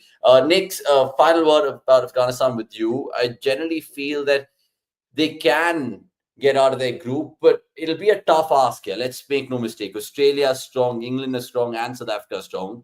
Akshay is just, I don't know, maybe too optimistic saying title winning team.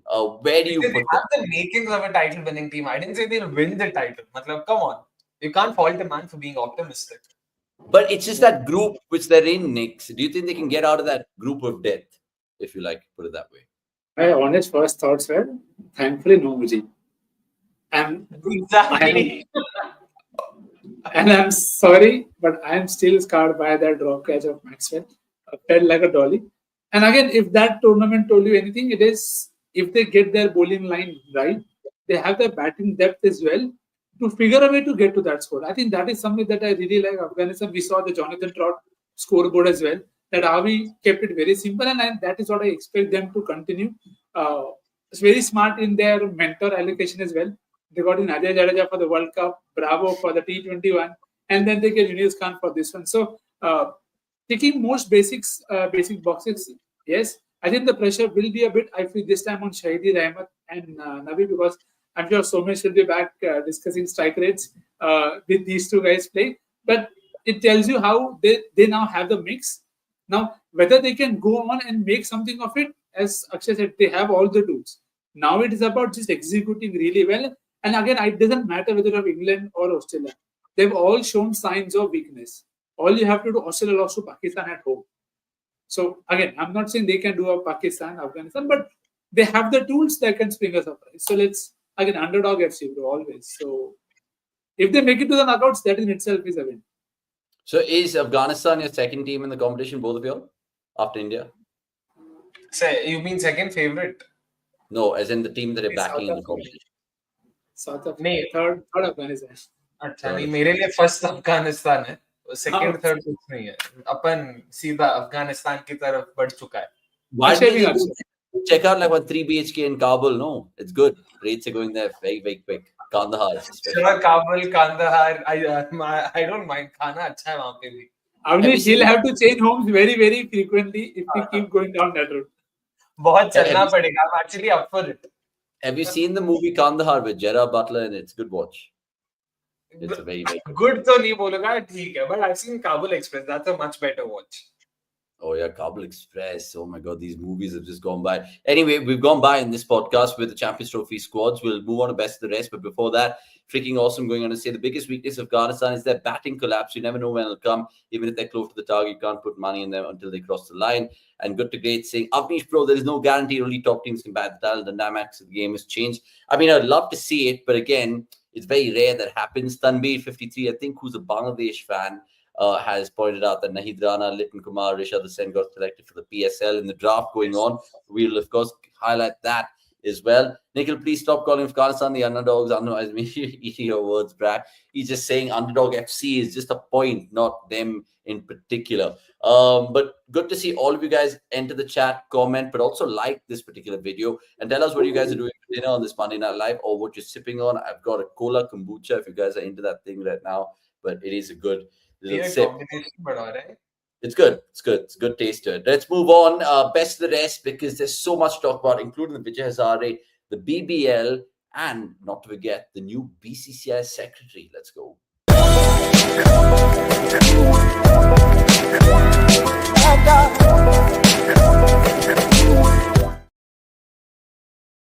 Right, I know the IPL chat's done and dusted, but can we all have just a moment to laugh about how Punjab Kings use their PR well to announce their new captain and big boss through Salman Khan? That's not happening, bro. I would have never envisaged that. Akshay, can you name me a funnier way a team's announced their captain? Not through some silly Instagram post, but on Big Boss. And they should have just done it in terms of Big Boss style as well. And be like, Raat, Subeh, no 11 baje or whatever, like with that whole thing. But they didn't go down that route. They chose Mr. Khan to announce it. And it was the inevitable Shreyas Iyer, bro. 26 crores, obviously going to make him as captain, right? Yeah, I mean, I don't know what were people expecting, first of all. But yeah, I will admit the way the whole scene presented or turned out, it was fairly interesting. We all were already, weirded out by the fact that what is Shreyas Iyer, Chahal, and Shashank Singh, the third player being Shashank Singh, that also was slightly weird. I'm like, One second, how is Shreyas Iyer and Chahal friends in the first place? yeah. No, as in, like, I always thought there was something there. दंगे करवाओगे क्या भाई मतलब but it was hilarious and a tad bit over the top, but I'm guessing यार उनको भी थोड़ा प्यार करना पड़ेगा ना. They don't have that with the fan base, तो करो भाई, whatever floats your boat, ठीक है, उसमें क्या है. Hey, actually, it is fitting. No, it is actually fitting that they did it in Big Boss because that's how stories have come out. No, you heard Maxwell speak about like that way, and again with the timing also, Avnish, you're right, because they go 19 seasons, 17 captains. So it is 9 baje Shreyas Iyer, 8 baje Shashank Singh, 9 baje it could be somebody else who you know. So actually, it's very fitting, very smartly planned. We did not get the memo. Okay, moving on from that, Shreyas Iyer being appointed Punjab Kings captain, let's move on and talk about the SC20 before we move on to the Vijay Hazare. SC20 winners and losers of week 1. I saw a clip of Dinesh Karthik on commentary on the field while wicket keeping. It was good to see him just have a word with Mike Hazeman. What's excited you boys in terms of the SC20? There's so many good stories from, I think, this bloke who got a 97. What was his name? Pretorius, who think dazzled. Yeah, he's playing today. I think he couldn't have made the 97 if his partner didn't help him refer that review. Otherwise, I think he would have been stranded. And the rest of the games, actually, what's been going on in the SC20? We'll talk about all the other games, but anything which stands out in memory from week 1? I mean, I'm pretty sure many to Nikhil bhai bol dete, but we can't not talk about Derwin Super Giants versus Pretoria Capitals. Unbelievable bottling, unbelievable. I haven't seen that level of bottling, and this is coming from an RCB fan. 209 DSG score, chasing 210. They get off to a flyer of a start. Gurbaz and Jags just killing it, absolutely killing it. They need 41 of 37 with 9 wickets in hand, and they somehow managed to lose the game. I was so bizarre towards the end. It was absolutely manic. Livingston could have spent some time. Anyone could have spent some time, but everyone was just busy giving their wickets away. Theonis De Bruyne, Riley Russo, har koi aata gaya, jata gaya, Jimmy Neesham. They had enough batting. It's not even a case about them not having batting depth or something. Just random. Ekdam hi random tha wo to. And then I was very happy to see ek to pehle game hi, defending champion they sab ekdam fail hi diya. That was the thumping victory for MI Cape Town there, a massive victory. And JSK were a tad bit fortunate, I guess, but the way they started off against MI, deserved winners, I guess. But that new ball spell, yaar, bhayankar, ekdam bhayankar. Like first 10 overs, Mumbai scored no more than 38 for 4, if I'm not wrong, is what they were at after 10 overs. Good comeback, George Linda again, fantastic batting from him. But that new ball spell from the JSK bowlers, yaar, ek se badhkar ek. It was beautiful to watch. Kurtia was also fantastic there, and Luto Sipamla started off well. Uske baad unhone bhi thoda idhar-udhar dagmagaya. But all in all, good start to SC20, and like I said, been watching all things T20 cricket, so maza to aa raha hai. How do you think Kavya Maran's feeling watching her Sunrisers Eastern Cape do, Nikhil? Because for the champions, 2 humbling defeats. Akshay mentioned one of them, and they lost the other game as well. Again, can we see how this tournament is taking shape? Because I think we mentioned it last week as well. The SC20, if they can get a couple of new winners, then you see how this tournament is actually a very tightly contested one, and it's not diluted, even though there's 6 teams. Yeah, I think I'll not read much into the SC20, the Sunrisers start. I think that's how they started previously also. What I'm really very, very happy about in terms of overall SC20 is the crowds. At no point of time do you ever feel that there is no buzz, there is no vibe at a cricket ground. And I know we've seen a lot of cricket in front of empty stands. So to me, that is a very heartening thing that the crowds are there, they're always there. And you're getting people, Ben Stokes tweeting about Victorious. That is what you want. You want people to be watching and promoting such talent because that's when talent eventually meets the opportunity. So I think happy in that sense. Again, too early to read into stuff because MI have had a couple of collapses, but they've been saved by George Linde, and you have a guy who will hear a lot about in the future. He's also playing today. I don't know how to pronounce his name, so I'll save myself the best. Houston, वो वही ना? No. Portuguese, the all-rounder who scored runs and also took a fifer in the very first game. So, unable to get his pronunciation right, so I'll not embarrass myself. But Delano Potgieter. I know the player, you know the pronunciation. I'm happy with that. So I think let's see how this shapes up. I think for now I'm happy with the crowd and the vibe. Bagi aage, let's see how it shapes up. Yeah, right now it's MI versus Paul. I think MI, if you look at their top 6, it's all South Africans, but nonetheless, it's going to be interesting times going ahead in SE20. Let's move on to another T20 league catching our eyes right now in terms of the BBL, and I think Maxwell has just been lighting it up. Stoinis, I know, caught the attention of Novak Djokovic before he took part in his Australian Open action this time around. But what else BBL-wise, guys? Because for me, that competition is always going through scorecards, watching highlights on YouTube and all of that. But even Maxwell commenting and Harris Rao, funny things come out of the BBL. It's lovely. It's brilliant. Absolutely epic for sure. Nikhil bhai, आप पहले बताओ stars. And also that partnership Maxwell had with Osama Mir. Maxwell's got like 79 and Osama's got 0 or 5 or something like that. It's nuts. I think that was a very, very good result for Stars in particular. I think very weird start to the year. You don't see Perth Scorchers losing like this. It's beyond imagination how they've really messed up their batting order. Okay, you don't know who will start where and when. So that is something a bit of a bummer because you back trusted franchises to know how to get out of a rut. They just don't seem to be getting out of it at this point of time. But the one day that you had 2 games, you had Steve Smith score a ton, and then Matt Shot backed up with an equally crazy turn in the next game. So I think that was a crazy game to see. Both set of games there. Chris Lynn also is back, and if you haven't caught, I know Matt Shot scored a century, but Chris Lynn was too good. Please go ahead and watch those highlights. You will not regret watching. Also, Maxwell, that 6 that he hit was incredible. 122 meters or something like that. Brother, I've not seen a bigger 6. I know the biggest ever 6 in BBL history, Chris Lynn himself against Sean Tate in Brisbane, which was insane. But that one also is one for the record books. Looking at the points table, is it fair to say, Akshay, that Sydney Thunder actually are playing the best cricket, or do you think it's Sixers or the Hobart Hurricanes? Who's been the best? Because they're all on 11 points. Thunder's actually been good. They started off. I remember that we all remember that win against Perth Scorchers. Chirping Rutherford inside edge and all of that. But all in all, they have been very good, very competent. It's not been a case of them starting slow and then achanak se picking up like Melbourne Stars or something. They have been consistently good so far. But special shout out before I forget to 2 players, Cooper Conley.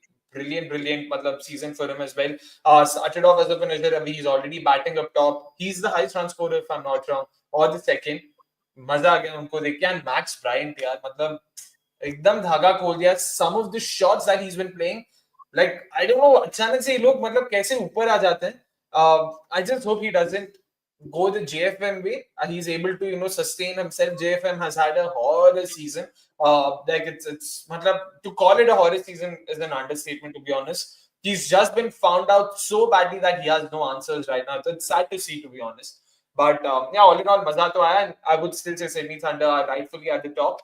Hobart, thanks to Ellis, a bit of pirating from Tim David as well, so not to forget. But unko bhi dekhe maza to aaya.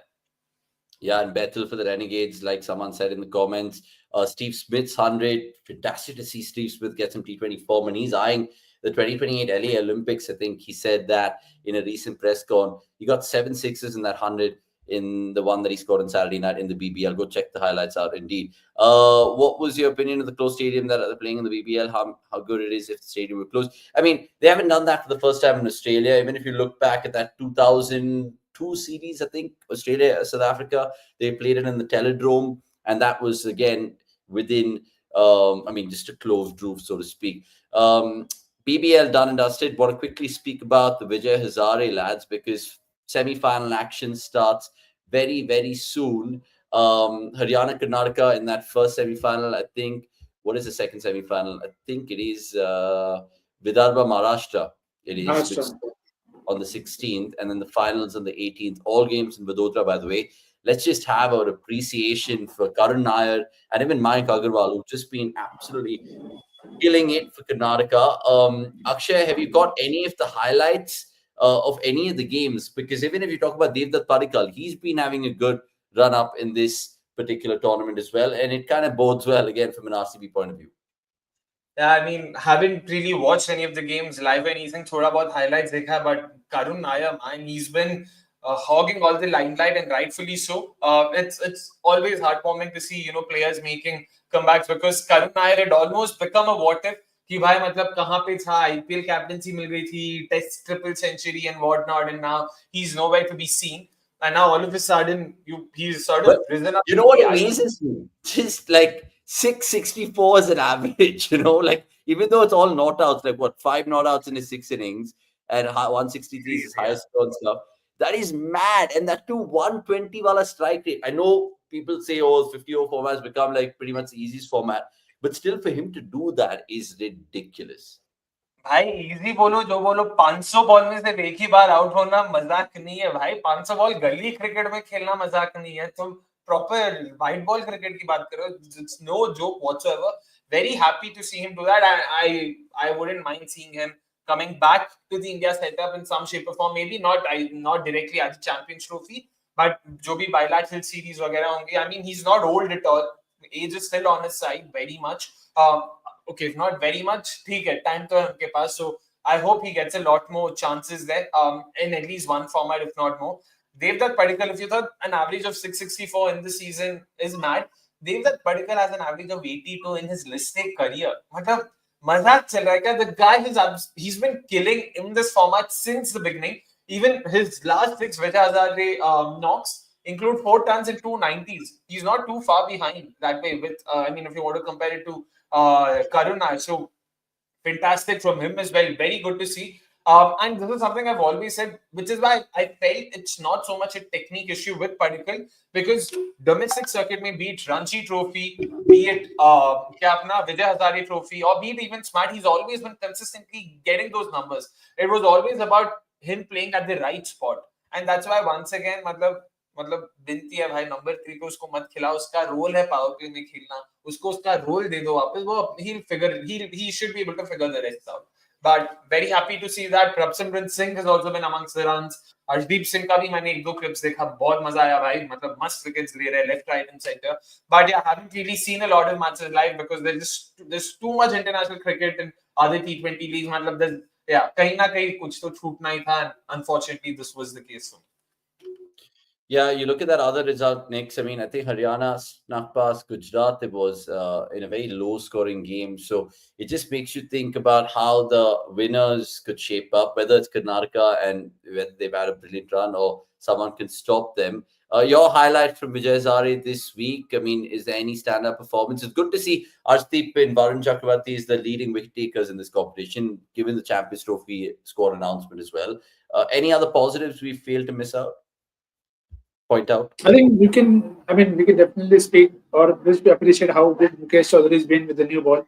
Helped them beat Punjab at a very crucial juncture, got 3 wickets very early.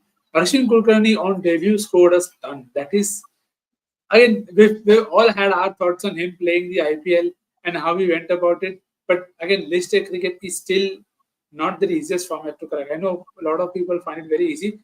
Ask Surya Kumar Yadav if you feel it is easy, and he'll tell you honestly how he felt about it. So it is not easy. So good on Arjun also to do well. You've had, I think Yash Thakur also finished with a 4 in that knockout game. So plenty of good performances coming through. Now the challenge is to give them opportunities, because they can't just keep doing it in that format and then you have a set people only playing in that format. So I just hope all of this translates. As Akshay said, Karun Nair can definitely be part of a few bilateral setups and play a few games.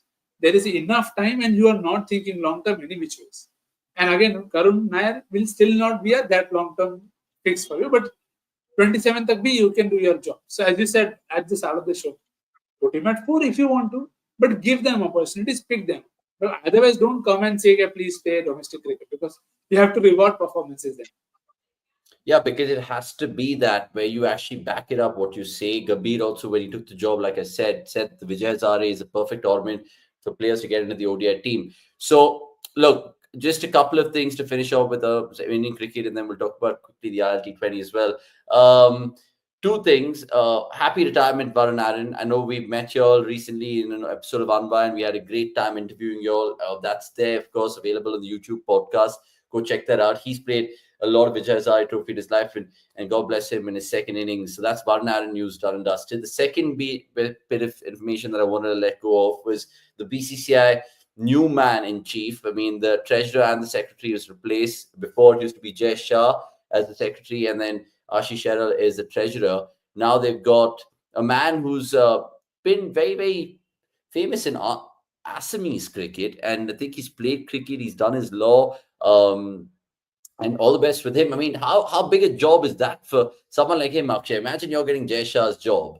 What do you have to do? Because he's left a brilliant legacy, right? Just take the legacy forward. But how? I'm trying to think if I should give my honest opinions or should I just be diplomatic about it. Honest opinions. What can Saikia do? हाँ नहीं मतलब Devjit Saikia is of course the new secretary, but we need to understand कि हमारे जो पूर्व secretary हैं वो ICC के चेयरमैन बने, तो बीसीसीआई पे कौन है वो फर्क नहीं पड़ता, वो वहां से देख सकते हैं. So it's all right, but good to see that at least people from relatively smaller boards are being selected or elected for such posts. But they were elected unopposed. There was no one else who filed their nominations. Yeah, which means that's what we want, right? Like the fact that he was able to, again, that doesn't mean that there weren't other people who wanted to, put themselves up. It just means that they had the majority, which is good to see that it's no longer the case कि वही से Mumbai, Gujarat या Karnataka, मतलब उन जैसे जगहों से आ रहे लोग. So it's good to see that dominance being broken, and hopefully this would lead to a lot more, development, a lot more cricketing talents from the Northeast being given the limelight or given the spotlight. So I hope something like that also happens, but we get to see a lot more players or a lot more facilities being developed. That we all heard what Jetsha himself had done a couple of years ago, Sikkim or wahan pe bhi pura, they already launched a new facility there. So hopefully onwards and upwards in terms of how cricket in the northeastern region, that's actually something I'll be focusing on, given that now the current secretary is from that region. It'll be all like the onus will be even more on him, because now it's someone, it's a man of the soil that way. Yeah, I mean, let's see if he can actually use his power in terms of spreading the game that way as well. I was just thinking what he said earlier when he got the job. I think he hinted on Test cricket being in a difficult space right now. So he wants to kind of make that change. I don't know how he's going to do it, but he'll definitely take a page out of the Jay Shah manual. I want to ask Nikhil about that. I want to ask Nikhil about the ILT20 because we've been covering that, and you guys can check it out on Fan Code. I mean, some great games. Even the one that TKC pulled off last night, the last ball thriller. I mean, Nix, what have you been enjoying about the ILT20 so far? Because it's been a brilliant watch. Brilliant watch, and all my favorites getting beaten comprehensively. Again, maybe not comprehensively, but I expected TKR eventually, ADKR, not TKR, ADKR to win. Phil Salt had a great start, but then good stoppages in play to ensure that TKR, you are good, but there are other people. Russell also did well, but again, if you are able to conjure team performances, I think that's very, very good. We discussed how Team Saudi could lead well in terms of Sharjah Warriors. That has happened really, really well. So plenty of action there in terms of bowlers also dominating, but batters also putting up a good show. And again, Tom Admore, we spoke about him in the previous well, that they have too many people who can win their game on their own. And that's what TKC did. So if they can continue to have that, I don't think anybody is going to complain. And just for the record, you've had Tom Panton also scoring runs today, along with, of course, Nicholas scoring. So am I getting into the groove as well? So that's good for the tournament. Just thinking about Akshay, how would you choose to play the ILT20 when there are other T20 leagues going around? I'm talking even the Super Smash, which started, the BPL, which is going on, the SA20, and not to forget the BBL. ILT20 is different because it does give more chances for overseas pros. And I think your Howzzaat in a bit also will be pandering to the ILT20. What is your best games so far. Is it the first one that we saw the Pollard cannot be, of course, getting the better of the youngster in the last over, or is it the one which you saw over the weekend, maybe?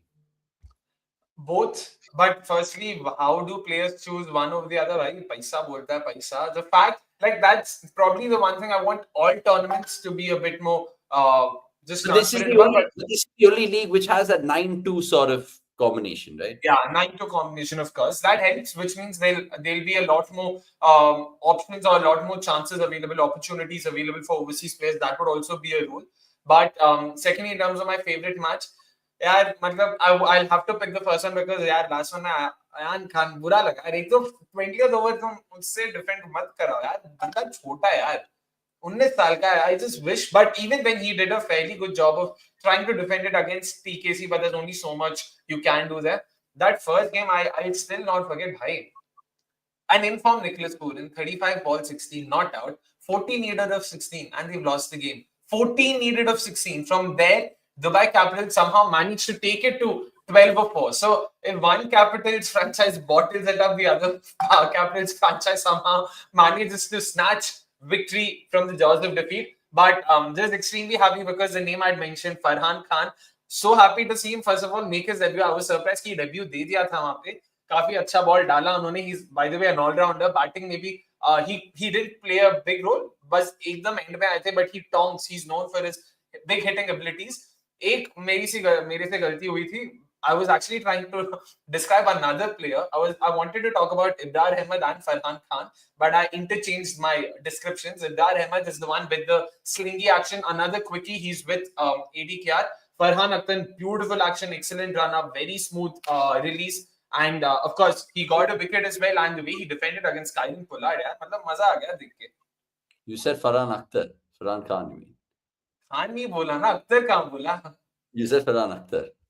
अच्छा जी ठीक है. I mean, in the last one, correct me if I'm wrong, but ILT20 rather, the great tournament. And here's the 5 facts that you probably didn't know about this tournament. The ILT20 starts on the 11th of January 2025, and here are 5 things you should know about this league. 1. A maximum of 9 international players can play in the first 11. 2. It is the first associate T20 league to have got a List A status. 3. Teams can use a substitute termed as a super sub from a list of 7 players named as possible substitutes. 4. Despite no Indian players featuring in the league, more than 100 million people from across the country tuned in to watch the league last time around. 5. 2 players on each team must be a UAE player and a player from an associate member nation respectively. Catch all the coverage of the ILT20 on FanCode. Interesting that. And again, let's move on to Akshay's quiz because it does pertain the ILT20 and I won't give you any more clues. Let's have How's That?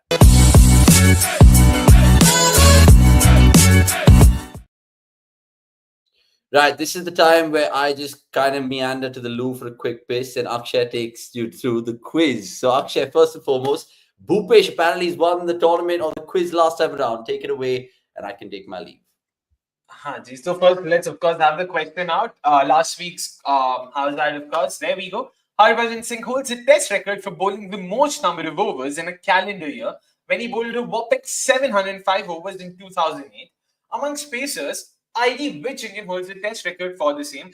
So, काफी simple tha question. We just wanted to know कि boss, among spacers, again, I know this isn't mentioned here, but last time while calling it out, I clearly mentioned this millennium. We were talking about post 2000 simply because records pre 2000 aren't exactly comprehensive enough. So we can't know for sure who before 2000 might have bowled enough. So that's the reason. Post 2000, what we wanted to know was which Indian pacer has bowled the most number of overs in a calendar year.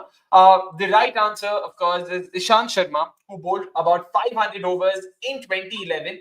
The most for any pacer. Nikhil Bhai ne ek naam guess kiya tha, and that guy was actually second, Zahir Khan. Also bowled about 420 odd overs, and that was in 2008. But Ishant Sharma holds the record for being the only Indian pacer to have bowled over 500 overs in a calendar year. I mean, talk about being a workhorse.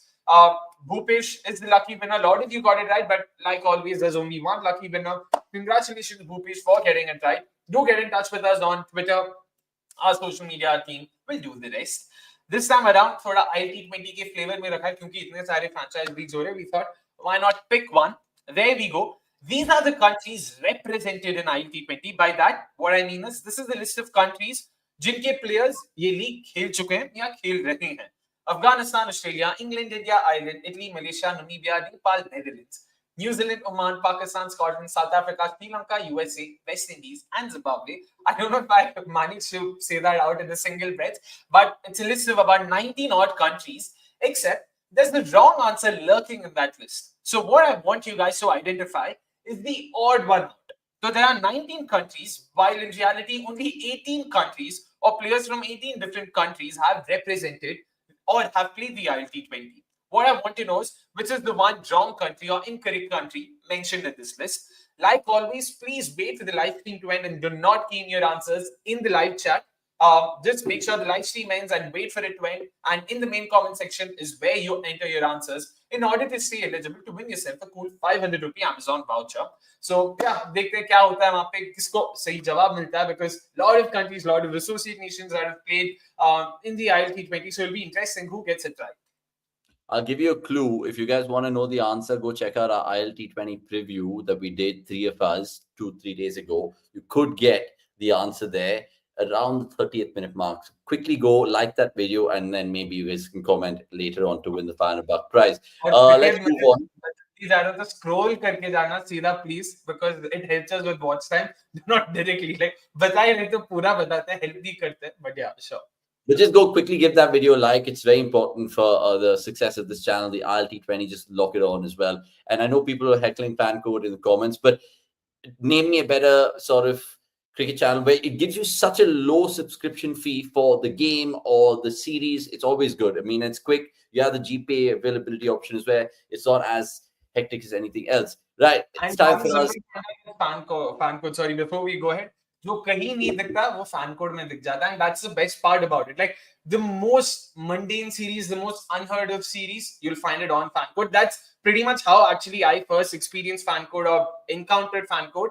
I've been watching each of the domestic tournaments that happen. वो ज़्यादा कहीं पे दिखता नहीं, like Maharaja Premier League, Maharaja T20 Trophy, and all of that. So I'm happy with it, not complaining at all. Yeah, I used to only get fan code for like the Carabao Cup, but then United got knocked out of that, so it's back to the cricket scene with regards to that. Right, time for you guys to ask us anything in terms of the 12th man segment, and we'll have that to wrap up proceedings on what's been yet another fantastic podcast. So 12th man segment, let's take it away.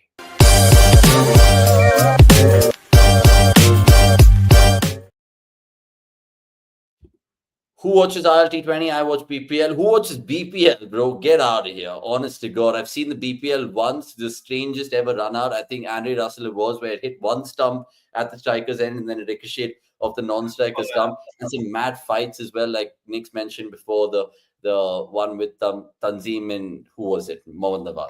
Sorry, how can you forget the iconic dialogue? You won trophy. And then what does he say? Sorry, I don't know. What does he say to Andre Russell? What are you feeling? ऐसा ही कुछ तो बोलते हैं, याद नहीं है मेरे को, but it's funny. Is that the interview that the guy took? Yeah, the interview that happened. English का माँ बहन कर दिया is what they would say. Ayush Kumar, Karna has been an absolute fire. Do you guys see him making him back to the Indian team? That's what I said. I told you guys, I think he could be a wild shot. Pick him. What do you have to lose? And of course, it just goes back to the thought. If you keep saying go back to domestic cricket, you have to vindicate performances as well. Let's give this next one to Nick, even though it's a bizarre one. Good to great saying, when will we see MST dotting a BBL side? That'll be incredible with his fan base. Next, but generally, is it in the vicinity in the next 5 to 8 years that we can actually see Indians play in these other leagues? Or again, we'll never see it happen? I think we'll see, but in Legends League and all of that, I don't think we have come to a stage where we'll see them in active cricket. So I would actually love to see a side with MS. Maybe I'm not thinking he'll captain, but MS in BBL would have been a good fun to see. Just as a T20 comp, forget anything else. But wish remains a wish. Yeah.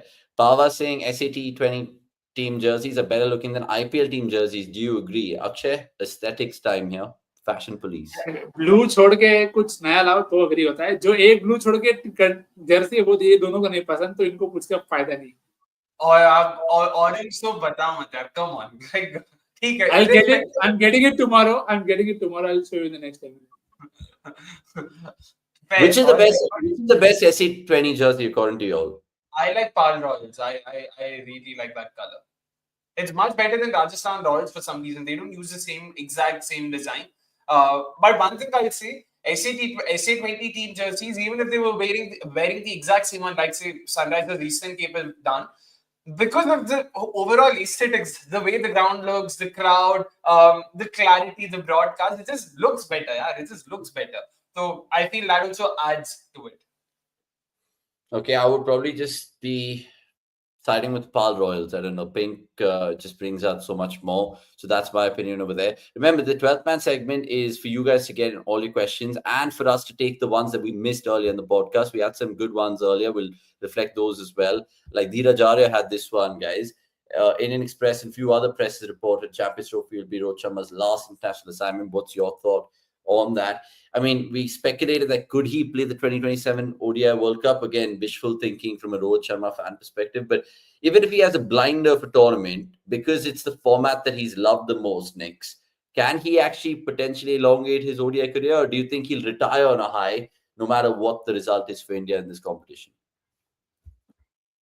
I think that is something that they'll want to do, retire on a high. And again, you can understand every athlete would want to retire on a high, on a term that they feel they are content with. So I think that is something that you'll have to give it to them in terms of when they feel when they are done. I don't know if India will select differently if India lose the Champions Trophy. So again, that I don't think is in Rohit's hand. But if they win, I feel there is a genuine chance that this could happen. If not, we don't know. Maybe they'll play for a few series and then have a home farewell. We are only guessing at this point of time. Yeah, we could speculate because if you asked us in the 2023 ODI World Cup time if Rohit's going to play the 2025 Champions Trophy, we would have probably said long shot. But again, time flies very quickly, and let's see how that floats. Vasant Narayan had this one. No one is trolling Akshay with down under. Why? And I think we can't win without Bumrah on those pitches. He can break matches open. Now, the second part of that question is just a futile point. First part is an interesting one. So, can you answer that one, Akshay? He's asking because he did not have Bumrah. He didn't have Bumrah in his 11 for that World Cup. Yeah. I didn't. क्या बोल रहे हो? You didn't. Then of course I deserve to be trolled. Agreed. Okay. Exactly. वही बोल रहा है Vasant. Let's move on quickly then. Freaking awesome saying, what's your take on the selectors' approach in recent times? They're not picking backup opener. Opening role is always special, and you need specialists for that role. Who wants to take this? Hasn't this been always the case? When was the last time you saw back? You took Ishan Kishan in one tournament. You took KL Rahul in one. That is 2019 tak chalega upon. So it's never been like 2017-19 World Cup also you played wrong people at the wrong place. You did not take the guy who you bagged all through the bilaterals and then picked somebody new for the eventual games. So it's been a case since a while. It's not something new. Okay, I'll give this one Akshay because it's RCB centric a little bit. Samit VK asking us earlier, why have Vishak and Dayal been dropped without a chance? Because they were in that South Africa squad, right? Away. They were. To be honest, the question that needs to be asked is why were they selected in the first place? Exactly. Good on them that they realized कि boss इन दोनों की जरूरत नहीं है. And also भाई अभी domestic cricket मतलब जब चल रहा है, domestic season चल रहा है, having them as part of the side as backups means they won't even be able to play there. तो क्या फायदा है मतलब बेंच पे बिठा के क्या फायदा उससे अच्छा उनको खेलने दो ना. So I'm guessing that also played a role. And हाँ यार Samit, I do think maybe at best between the two Dayal could have been a backup. Vaishak तो भाई time है जितना भी इंडिया के लिए ठीक है मतलब potential है but time है. So it's alright that both of them haven't been picked. No worries. Okay. Parth saying, what do you guys make of the T20 international squad? Parth, rewind the show earlier. We've spoken about it in depth. And of course, we will do a lot of shows during the India-England series as well. I think one of them asked us, do you guys think that the India-England T20 internationals will be more fun than the Champions Trophy ODIs? I mean, both teams are solid. I think England are no mug in T20 internationals, but Champions Trophy is just nice to see tournament, short, quick. There is going to be some sort of talking points over there. So I still think Champions Trophy ODIs will be good, but India-England will be high scoring. Very high scoring, if you ask me. Next, I'll give you this one. Relates to a CSK man. Is Shivam Dube's career done in T20 internationals? Ask sports fan. Very difficult to say no, because unless he bowls, I think he has a good time. And again, it's not on him, it's on the management that they want a lot of people who can do both things right. And I think Nitish Kumar Reddy coming through and coming through the way in which he has, maybe that has played a massive part in Shivan not being considered. And that is how tough this format is going to be from now for India. I think what the trophy win has done is it is freed up the system. It is freed up the system of being desperate. So they will be more than happy to experiment and risk, because when was the last time you saw India play T20 cricket? How T20 cricket should be played. So I think that's where the margins are very, very small. We're talking about Gill not making the squad, Rishabh Pant not making the. When would we say, okay, Gill may not make the T20 squad, Rishabh Pant may not make the T20 squad? So it is difficult, but if he continues to do well, he'll always be there. So I think the currency now will always be runs and wickets. So if wickets is something Shivam can contribute, he'll always be there in the reckoning. Interesting. I don't know if Akshay answered this one at the top of the show. Akshay bhai, aaj gossip chahiye, RCB anyhow. Because the latest, if you generally just type RCB right now in Google, the first thing which pops up, I think, is Andy Flower's latest comments about Virat Kohli being the captain potentially. They've not confirmed it. And again, I just keep thinking, when you look at RCB's squad for the 25 season they pick, no matter how good it is, they don't have a leader there. I think Virat probably going to be the captain. Akshay, do you think, who's the other leader if Virat doesn't captain for you? If Virat's a no-go, then I want them to go to Rajat Patidar. There's no one else. Bhuvi is not the worst of options, but my only concern with Bhuvi is in case, if as the player itself, if he's not being able to make the 11 consistently, if God forbid that tends to be the case, then it'll be slightly tricky. Between the two, Rajat still, मतलब मेरे को लगता है 14 दिन तो खेल जाएगा, like irrespective of what happens. And that is my first tick box. Will my captain feature in each of the 14 games? I think the answer is a resounding yes with Rajat Patidar. But Krunal's also an outside shout. पता नहीं किसके पास जाएंगे. But I seriously think it is going to be Kohli. No chance, pal. Krunal Pandya as RCB captain would not be on a mistake bingo list also. Yeah, no matter what you want to build it as.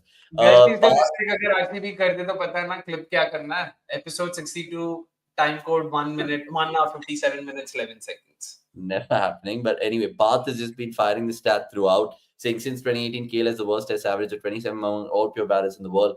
List also includes Gil, Rahane, Pujara. He's been moved around quite a bit, to be honest with you, not just the series. And even if you look at some of his performances in the 2021 season, it was brilliant. That Lord's 100, he was the most recent Indian to get the be on the honours board, so to speak, and not to forget even that first test in Centurion, he was brilliant. Atrio Bhattacharya has asked us another one. Thoughts on Maxi's 90 against the Renegades? It was peak game awareness for me with the strike farming. Also, Nix, what do you think about Cooper Colony? Do you think he can be a multi-format player? Cooper Colony, I think, has got called up to the Sri Lanka Test series, so I want to see how he does there. In terms of the cricket.com index ratings for the BBL, I think Cooper Colony is just manhandling that metric like crazy. So, Nix, over to you. What do you feel about the first part of the question? You can quickly answer that, and the second one about Cooper Connolly. Then the first thing is something that you're not surprised by. He's done that quite often. Sometimes you tend to expect it very often. Then every time your team is in trouble, maybe Maxi can pull something like that off. But again, he takes enough risk, and when they come off, they are supposed to come off because again he is taking those risks for a reason. So that is on Maxi. And Cooper Connolly, I've been on that train for a while. Okay, he's someone who I'm sure we will see a lot of. I'm very fascinated that they've picked him for the test squad.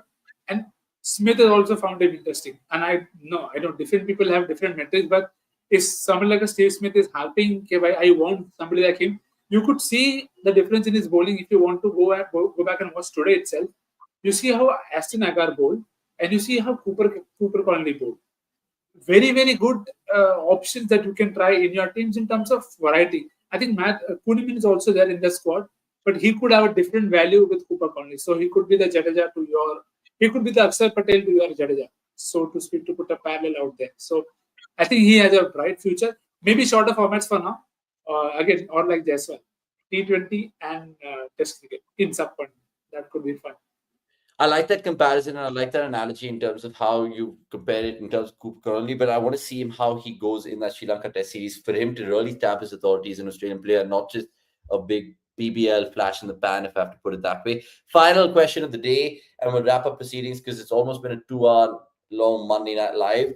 Mago saying, thoughts on draft versus auction in franchise cricket, guys? You think auction actually brings parity among teams? Now, I think he's asking that on the back of the PSL draft happened today. Some good names there. You guys can go check out all the news on cricket.com's website. But Akshay, you're a big fan of auctions in general, the IPL being more specific. How do you compare that to a draft? And do you think they has its own pros and cons? Yeah, of course. Like always, both have their own pros and cons. But I would still say the auction is better from a player perspective. Importantly, because it lets the market decide what the player is worth. In a draft, it's preset bands, so player cannot earn more or less than that. So, मतलब वो एक fixed set है वहाँ पे. So that makes it a lot more ki boss based on reputation. For example, certain players just based on reputation will be in some of the higher bands. Like David Warner, Kane Williamson, both of them went unsold in the IPL auction. Both of them went at a fairly high price given the bands they were a part of to the same side. First of all, that in itself is hilarious. So I feel with things like that, I'm always economics में घुसना, but I'm always a supporter of free market dynamics क्योंकि चाहिए let market decide how much you're worth. अगर आप performances लाते हो, अगर आप अच्छे हो, so you will be given. I mean, that's how I would look at it. But the downside to that is it also makes players very anxious. Like again, we are watching this as fans, but for players now they'll have to look at it, and that is what they're worth. Like it's not just as easy as we make it sound, right? Like जब कोई unsold जाता है, it really reflects poorly on them. Yeah, someone else goes for a shit ton of money, and some of the more experienced players don't get any money. Then all of those things that actually affects players mentally as well. So there is that, and the aspect of a player being bought that exists only in an auction. In a draft, players are being drafted. Like how the semantics of it and the way it's used. So things like that definitely play a role. But all in all, I would still say net auctions have more positives compared to a draft. Yeah, and it's more fun. I'll have to admit. Okay, yeah, and it's a good point that you mentioned in terms of the players, because even from a intrigue perspective, you just want to watch the auction rather than your name in the draft. Kane Williamson went unsold, and then maybe he came back in that platinum round or the silver round. I don't know how the PSL draft works, but you guys can go check out all the details of it. Right, we're whizzed past the 2-hour mark, but we really appreciate Nix's time and Akshay's time as usual on this Monday Night Live pod. You guys go check it out on Spotify. And all you lovers of us on X, sometimes just jump on to YouTube, subscribe, because we're doing wonderful things here. We're way past the 100K mark right now. I think it's high time that YouTube send us a silver plaque. I think it's on their way, and then we'll, of course, show it for y'all. But it's been great to have y'all in the comments. Akshay's Howzzaat quiz answer and prize is up for grabs right after this. But before we sign off, quickly like this video because it helps with the algorithm. Comment below what you guys want us to talk about in the future MNLs, and have a great week of cricket ahead. There's one thing that I haven't showed, and this is what to watch this week. My producer and me think exactly alike. Well done to him, even though his beloved Arsenal lost. Lots to look forward to. Australia versus England, the women's ODI is happening. Akshay did speak about it in the podcast of the women's cricketers. So go check that out. England have gone 1-0 down in the series. Pakistan, West Indies, the first test, even though it's irrelevant in terms of the WTC, that can be your cup of tea on Friday if you want. India, Ireland, pick itself. And not to forget, there is also West Indies women versus Bangladesh women, the first ODI on Sunday on the Jan 19th. Right, that's all we have in the MNL this time around. Thank you, Akshay. Thank you, Nix. What's your plan for the rest of the week, boys? Just chilling, right? No more weddings, none of that anymore. No. So grateful. So grateful. All right, time for dinner. I think I've ordered the Aki Roti from the Rameshwaram Cafe because I'm not having ghee at least. Not having a chance with that. Love you, boys. See you guys soon. And take care, all you lovers of cricket.com. Cheers. See ya. Subscribe, like. Well done. Yeah, please.